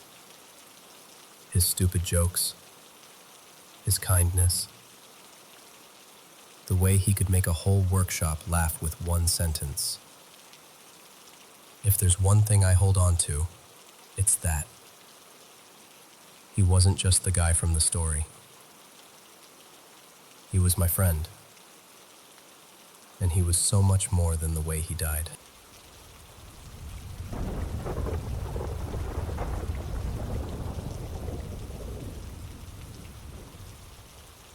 You know, before I start, I should say this. I don't live in America, and Russian is my native language. I'm from Kazakhstan, from the steppe, and I'm actually translating this in my head as I talk to you. All my life, I've seen a lot of strange things, but I still consider myself a skeptic. I'm that annoying person who always tries to find a logical explanation first. Always. Even when logic is the last thing that fits. I could sit with you for hours and tell you stories that, honestly, I still can't fully explain. Like the UFO almost my entire class saw once. We stood there at recess, all of us, staring at the sky and then arguing about it the whole break. Or the time, when I was a kid, that a Quran fell off a high shelf in my grandmother's house, even though no one was near it and there was no draft. My mom swears that house was, let's say, active. Footsteps, whispers, little things moving around. She talks about it so calmly that it's even scarier. And for some reason, a lot of these stories are connected with cemeteries. My classmates once told me something that really shook me. They were sure they saw me walking calmly through the cemetery in the middle of the day, even waved to me, only to find out later I'd been at home the whole time. To this day, they insist it was me. I insist it wasn't. We just look at each other like, well, okay then. Just so we're clear, I don't have any mental issues. I'm not someone who scares easily. And I always look for logic first. I've also had sleep paralysis, maybe a couple dozen times in my life. If you've ever had it, you know how it is. Your body is frozen. Your eyes are the only thing that move, and your brain happily serves you the worst horrors it can find. But by now, that doesn't scare me much. I even thought once, it would be kind of interesting to feel that intense fear again. But my logical brain just doesn't let it happen anymore. Anyway, that's all just to give you some context before I tell you this story. The one time I genuinely thought I might die. So, I was about 16, maybe 15 and a half, a winter evening. Back then, my friends and I trained like we were in the army. At least, in our heads it was like the harsh Russian army. Running, push-ups, wrestling, carrying each other on our backs, that kind of thing. We took it way too seriously. One night, after training, it was already dark, around 8:30 or so. We finished our exercises, said goodbye, and everyone started heading home. My friend, let's call him Timur, lived close by, but he was always uncomfortable in the dark. Not like a little kid afraid of monsters. More like he just hated being alone outside at night. He asked me, "Hey, can you walk with me to my place?" It was sort of on my way anyway, so I said sure. To explain the route, my usual way home goes along a road that passes near a cemetery. That's normal for us. The cemetery isn't far from the village. It's just there. So I walked Timur to his house. We joked a bit at the door, and then I turned around to head home alone. That's when I realized something. If I cut between two cemeteries instead of going around them, it would be the shortest way home. In winter, when it's cold and dark, the shortest way always looks like the smartest way. The sky that night was completely clear, not a single cloud. The moon was almost full, bright enough that I honestly didn't even need a flashlight. The snow on the step made everything glow. If you've ever seen moonlight on clean snow, you know how bright it can get. You can see your own shadow like it's daytime. So there I am, walking along the snowy road between two rows of graves and enclosures. One cemetery on the left, one on the right. It's quiet. Too quiet, actually. The kind of quiet where you can hear your own breath and the crunch of your boots. At some point, I catch myself thinking, I keep seeing something move from shadow to shadow, like something jumping between them. Of course, I immediately tell myself, relax, it's your imagination. Shadows, branches, whatever. You're just tired from training. I keep walking, but now I'm glancing around more often. Left, right, behind. You know how it is. You try to act calm, but your body doesn't believe you. Then my attention sticks to one specific place. There's a square cemetery with a tree growing in the middle, and right next to it is one of those tall pyramid-shaped mausoleums. I'm walking, looking around, and my eyes keep sliding back to that tree.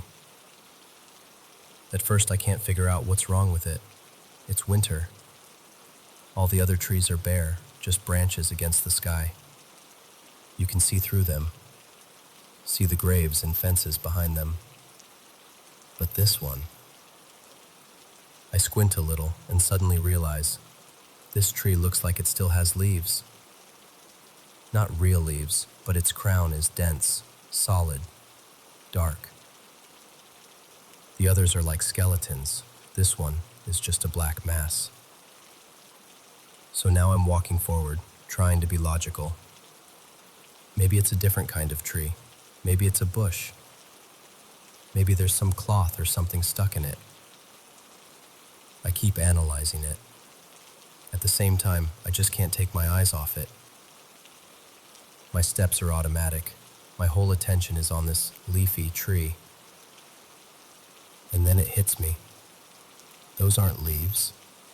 That's not even a tree anymore. The black shape has grown. It's become too thick, too heavy, if that makes sense. I suddenly understand that what I'm looking at is no longer a tree, but a massive shadow shaped like a tree.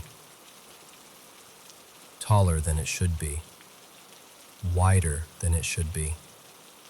And somehow, without me noticing when it happened, that dark shape has stretched and merged with the shadow of the pyramid mausoleum beside it. I stop. I look at it. And I realize this is not a trick of the eye anymore, at least not the usual kind. The shadow, this huge, dark thing, reaches out over the snow. And here's the worst part. The bottom edge of the shadow is no longer behind the pyramid or under it. It's in the open. It's lying on the snow between me and the mausoleum. There's absolutely nothing there that could cast such a shadow. No tree that tall, no pole, no building. Just open step, smooth snow, starlight, and this unnatural darkness stretching across the ground. The distance between me and that pyramidal grave is maybe the length of a small football field. And in the middle of that empty white space, there's this shadow, rising up as tall as a 3-story building. My body starts to react before my brain does.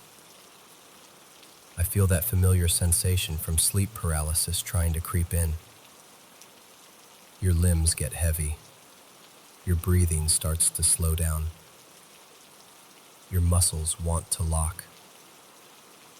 It's like my body is about to switch into observer mode, the one where you're awake inside, but your body won't obey you. And here's the strange part. At that exact moment, I'm curious. There's a part of me that wants to step toward it. I want to know what it is.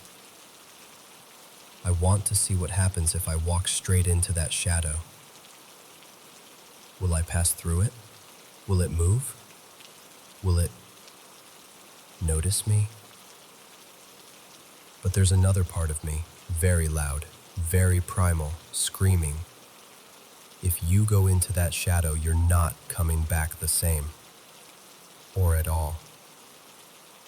So I stand there, staring at it, and I feel the choice forming inside me. Curiosity or survival. And for once, thank God, survival wins. Without taking my eyes off the shadow, I force my foot to move backward. It feels like I'm pushing through thick mud. Then the other foot. One step, another, then another. The further I move away, the easier it gets. My muscles slowly unlock. My breathing evens out, and I feel control returning to my body. With every meter I put between myself and that shadow, it gets smaller. It thins out, shrinks, settles. Eventually, it looks like it did at the beginning.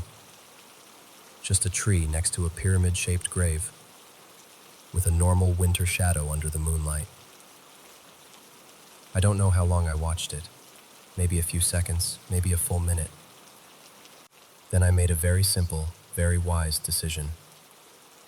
I turned away from that place, walked around the cemetery, and took a different road. That road had lanterns, ugly yellow lights, ice on the ground, dog tracks in the snow. But it was the most beautiful, comforting thing I'd ever seen. In the end, nothing happened in the physical sense. I got home in one piece. But inside, I knew I had gotten dangerously close to something I should not have approached. Whether it was a trick of the brain, some kind of hallucination, or something we don't have words for, I still don't know. I only know how it felt. So here's the conclusion I've drawn for myself, and maybe it'll be useful to you too. If you ever find yourself staring at a shadow, or at some strange shape, and you feel that weird pull, like it's hypnotizing you, like your body wants to shut down while your eyes stay open, don't play the hero. Don't test it. Don't see what happens. Step back. Break eye contact if you can. Listen to your body. If every nerve in you is screaming to get away, trust that instinct. In my case, the fear of death turned out to be stronger than my curiosity. And that probably saved me from doing something truly stupid. I'm still a skeptic. I still look for logic. But I also respect that there are things, especially in places like cemeteries, in the middle of the steppe at night, that sit right on the edge of what we understand. And if you ever walk between two cemeteries under a bright winter moon, I genuinely hope all you see are normal, boring trees.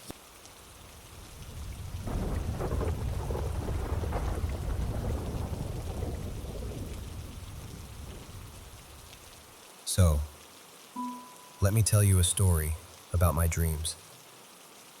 When I was a kid, maybe first or second grade, I used to have this same dream over and over, where I was falling off a cliff, just straight down. My stomach would drop, my heart would be pounding, and right before I hit the ground, I'd always jerk awake. You've probably had something like that, right? That instant panic when you realize you're falling, and your whole body is like, nope, we're out of here, and wakes you up. After a while, I got tired of it. I remember one day, I must have been 7 or 8, lying in bed after another one of those dreams, and I thought, okay, Next time, I'm not waking up. I want to see what happens if I actually hit the bottom. So the next time the dream came, I knew it. I was falling again, wind rushing past, that huge empty feeling in my chest. In the dream, I was freaking out, but somewhere in the back of my mind, I was like, no, stay. Don't wake up. Just see what happens. It felt like I was falling forever, like I had hit terminal velocity, and there was no way out. The ground was racing up toward me, and right at the point where I thought, I cannot handle one more second of this, everything changed. I slowed down. It was like someone gently turned the gravity dial down from a 10 to a 1. My body kind of hovered, and instead of smashing into the ground, I just floated down and touched it, as soft as if I'd stepped off a curb. And that was it. No impact, no pain, just this huge wave of relief. After that, I stopped having those terrifying falling dreams. If I was in the air at all, something different would happen. I'd just take control and start flying, like a low-budget Superman knockoff. I'd be gliding over cities, fields, oceans, wherever my brain decided to drop me. And the cool thing was, the moment I started flying, I'd realize, oh, I'm dreaming. I'm in a dream right now.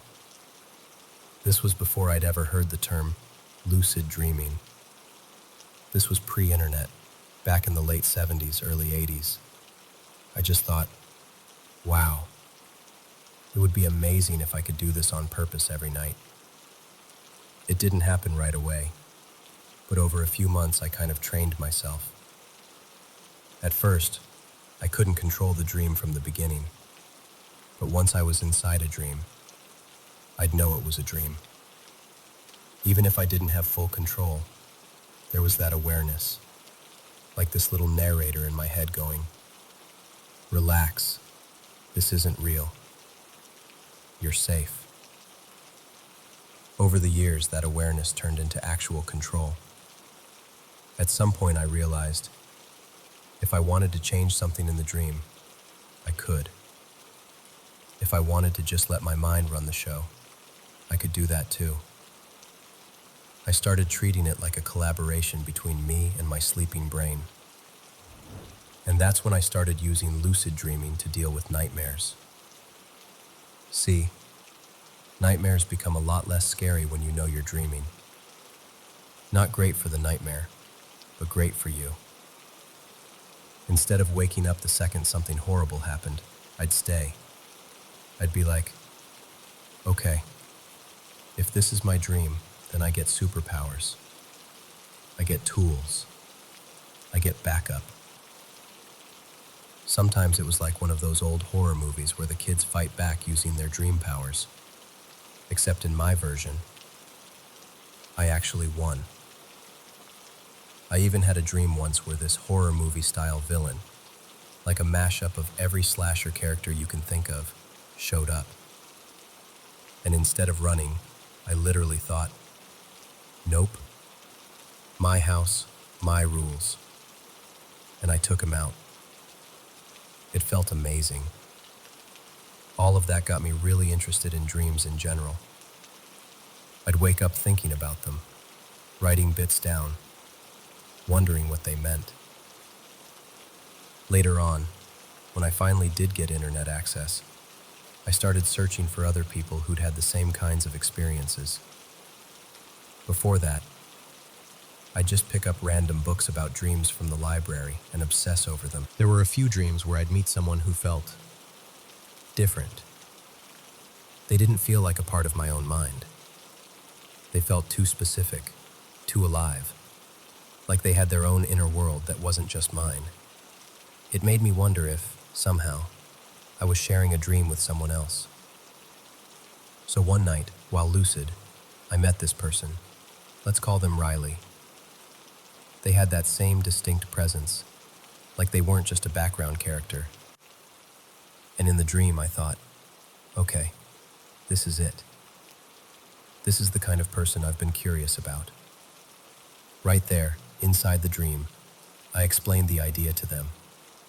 I said, look, if this is real, if you're not just part of my imagination, then we should come up with a password. A simple word.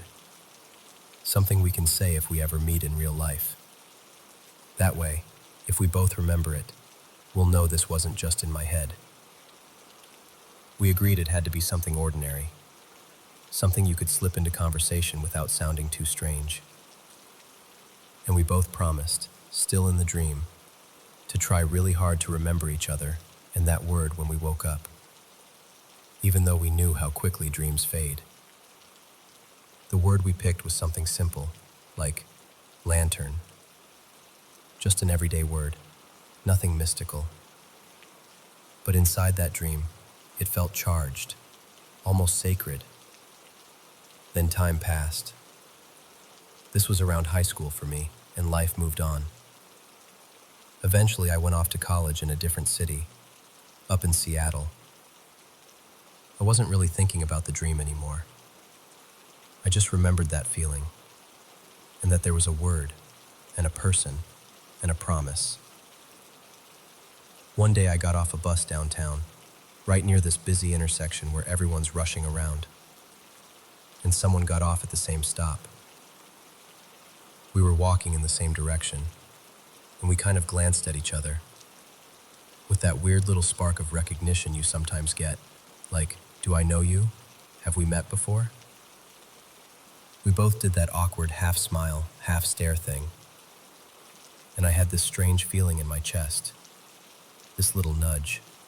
Say the word. Try it.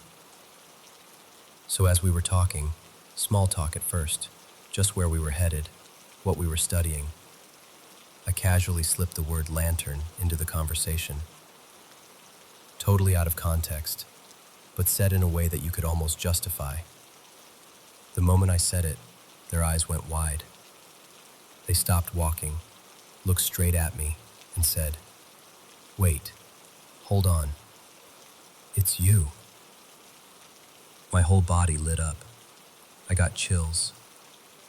We both kind of freaked out, in that excited, slightly shaky way, because we both remembered. It wasn't vague like, oh, I had a dream kind of like that once. It was specific. We started trading details from the dream, where we were standing, what the place looked like, the exact conversation about the password. We were almost whispering the word, even though to anyone passing by, it would have just sounded like we really liked talking about lanterns or camping gear or something. Out of context, it was nothing. But to us, it was proof. I don't remember everything we said after that. I just remember thinking, this is wild. I actually met someone in real life that I first met in a dream. We eventually went our separate ways. I honestly can't even picture their face clearly anymore. Dreams are like that, and honestly, so is memory.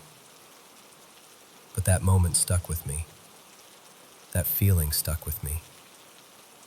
It was the moment I stopped thinking of dreams as just some private little movie my brain plays when the lights go out. It made me start to wonder if dreams are some kind of built-in network, a kind of organic bio-net, if you will, where maybe, just maybe, our minds can overlap for a while. I don't know for sure what happened. I can't prove any of it, but I know how it felt. And every time I catch myself falling in a dream now, I still remember that first time I chose not to wake up, and how everything changed the moment I decided to hit the ground.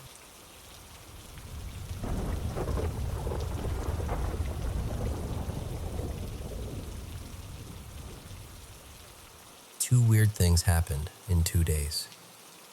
The first one was a few nights ago, in broad daylight actually. I was in bed with my baby boy. His name's Milo. He's just turned 1. And my little sister Camille, she's 7 and from France, was sleeping beside us. I must have drifted off, because the next thing I know, Camille is nudging me awake, and Milo kind of sits up on my lap, all warm and floppy, like babies do. I'm propped halfway up in bed, still groggy, and then I hear this little crackling noise. It's coming from this small radio we shoved in a box by the bedroom door. That catches my attention, so I look toward the door. The door is barely open, just a crack. But through that crack, I see something pass by. It looked like an armful of hair. Not normal hair, but this massive, heavy clump of dry, matted, wiry brown hair sliding past, like it was attached to something walking by. I know that sounds weird, but it didn't look like hair from a hairbrush or from the shower drain. It looked dense, like it had weight to it. Imagine if someone needle felted a huge cloud of dry brown hair, and then there were bits of gray and blonde woven through it. Little strands sticking out in all directions like thin wires. It almost looked textured, like it would scratch if you touched it. And here's the thing. The door was only open a sliver, but there was so much of it passing by that I knew whatever it was had to be big. Because I was holding Milo, he was blocking my view of the lower part, so I couldn't see if there were legs, feet, anything like that. Just that awful, thick, matted hair sliding past the crack. For context, we've got this very classy, very DIY baby gate situation going on. Our landlord doesn't want us installing a proper gate because it might mark the wood. So we're using my son's old foam climbing block as a kind of barrier across the door. On top of that, we stacked a couple of boxes, and in one of those boxes is this little handheld radio that's still turned on. It sits directly across from the bedroom door. So I'm staring at the door. The radio is crackling by itself, and this hairy thing just glides across the opening. I blurt out, super loud, "What the bleep was that?" Camille sees my face and instantly knows something is wrong. She yanks the blanket up over her eyes, and in French, she whispers that she's scared. I can hear her voice getting shaky. I start calling for my partner, Leo, who that night was sleeping in Milo's room, because Camille hadn't wanted to sleep alone in there, so he gave up his spot. Camille joins in. Now she's actually crying and yelling too, because at this point I'm thinking, okay, someone has broken into our home. Some weirdo is in the hallway. This is it. This is how people die in horror movies. Leo rushes in, all confused, and I tell him there's someone in the house, that I saw something go by the door. He does a full sweep of the apartment, checking closets, the bathroom, under beds, everything. There's nothing. No one.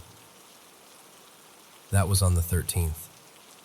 I tried to shrug it off, maybe I imagined it. Maybe it was a shadow. Maybe I'm just exhausted. I want there to be a normal reason. I always do. But then tonight happened. Tonight was worse. It's about 3:30 in the morning. Leo likes to sit out on the patio late at night, scrolling or just unwinding, so I assumed he was out there. I was in bed with Milo again. He'd fallen asleep curled up against me. I woke up more fully this time because I was trying to find my phone. I knew I'd fallen asleep with it nearby, but when I pat around the bed, the pillow, under the blanket, it's just gone. As I'm doing this, I hear it. Creaking. Loud, steady creaking. Right in front of my bedroom door. Now, I'm not a big person, but I'm definitely not delicate either. I tried the next day to recreate that sound by just walking there, and I had to stomp to get it that loud. Whatever this was, it sounded like it had real weight. Anyway, back to the moment. Milo is asleep in one of my arms, and I'm trying desperately not to wake him as I feel around for my phone with my free hand. My heart is pounding. My brain is doing that thing where it's like, stay calm, be logical, don't panic. Meanwhile, the creaking is still going. No pauses, just this relentless, heavy shifting outside my door. I call out for Leo, sort of halfway between a whisper and a shout, because I don't want to wake Milo. No answer. The creaking keeps going. I start thinking, okay, if this thing, whatever it is, shows itself in that door crack, I'm done. I will either pass out, or cry, or both. Maybe all three.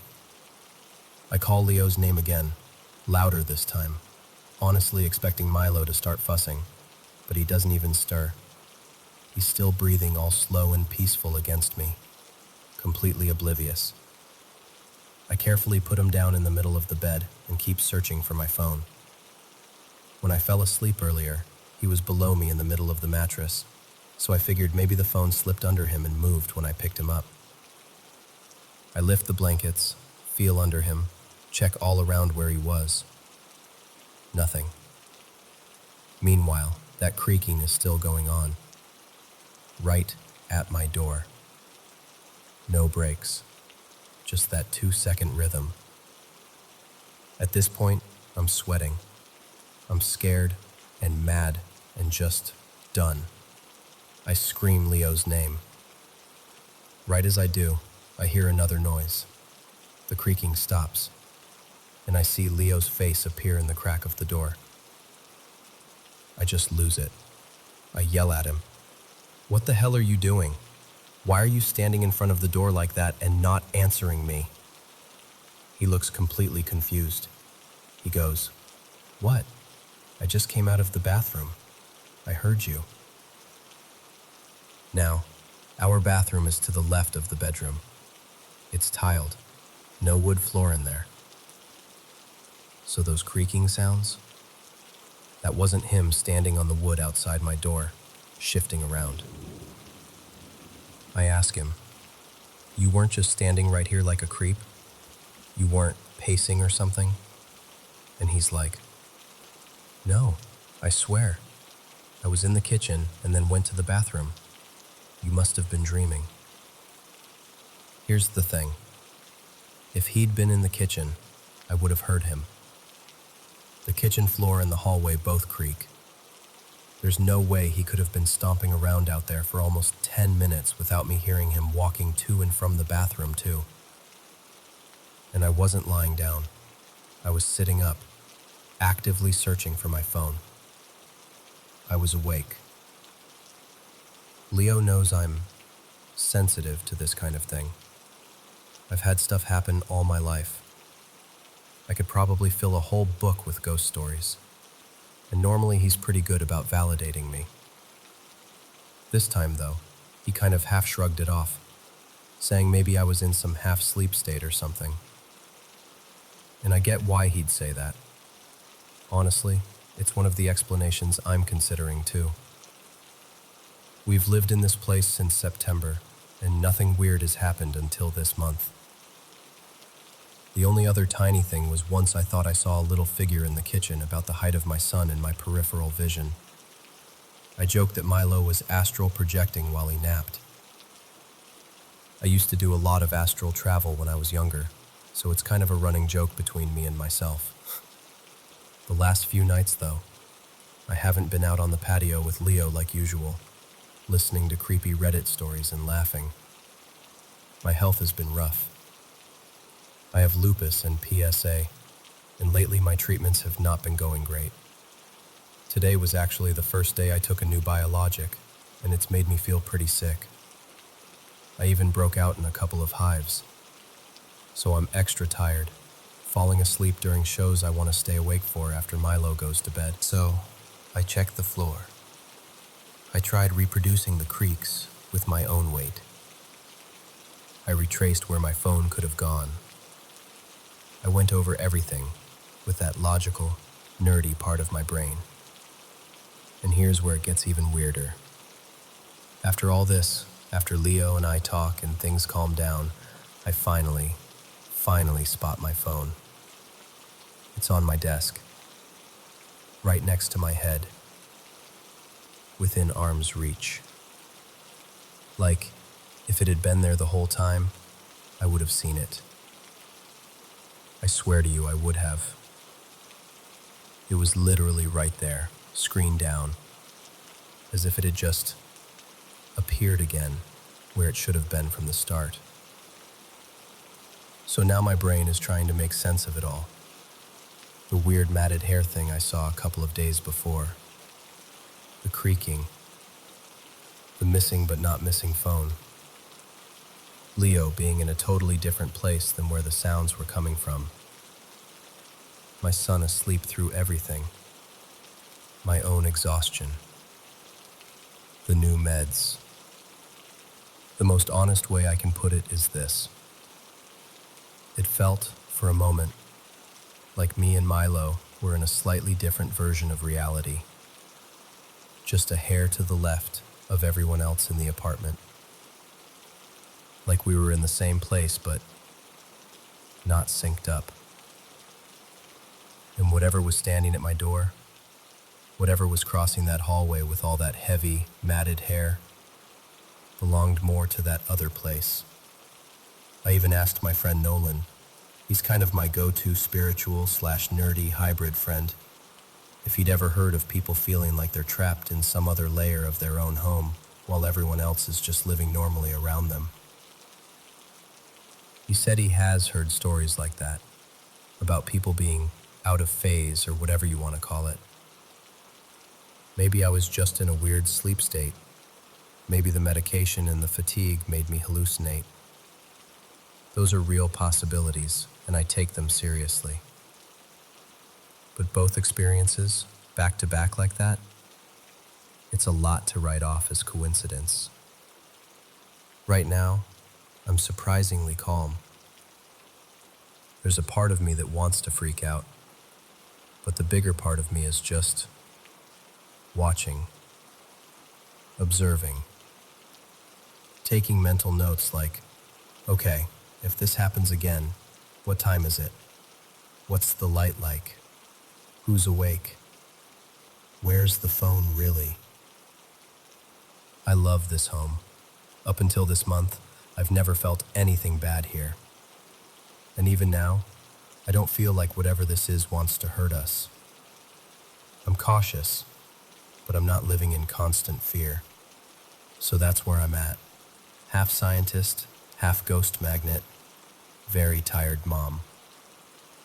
Keeping a close eye on creaky floors and door cracks, and making sure my phone is exactly where I think it is before I go to sleep.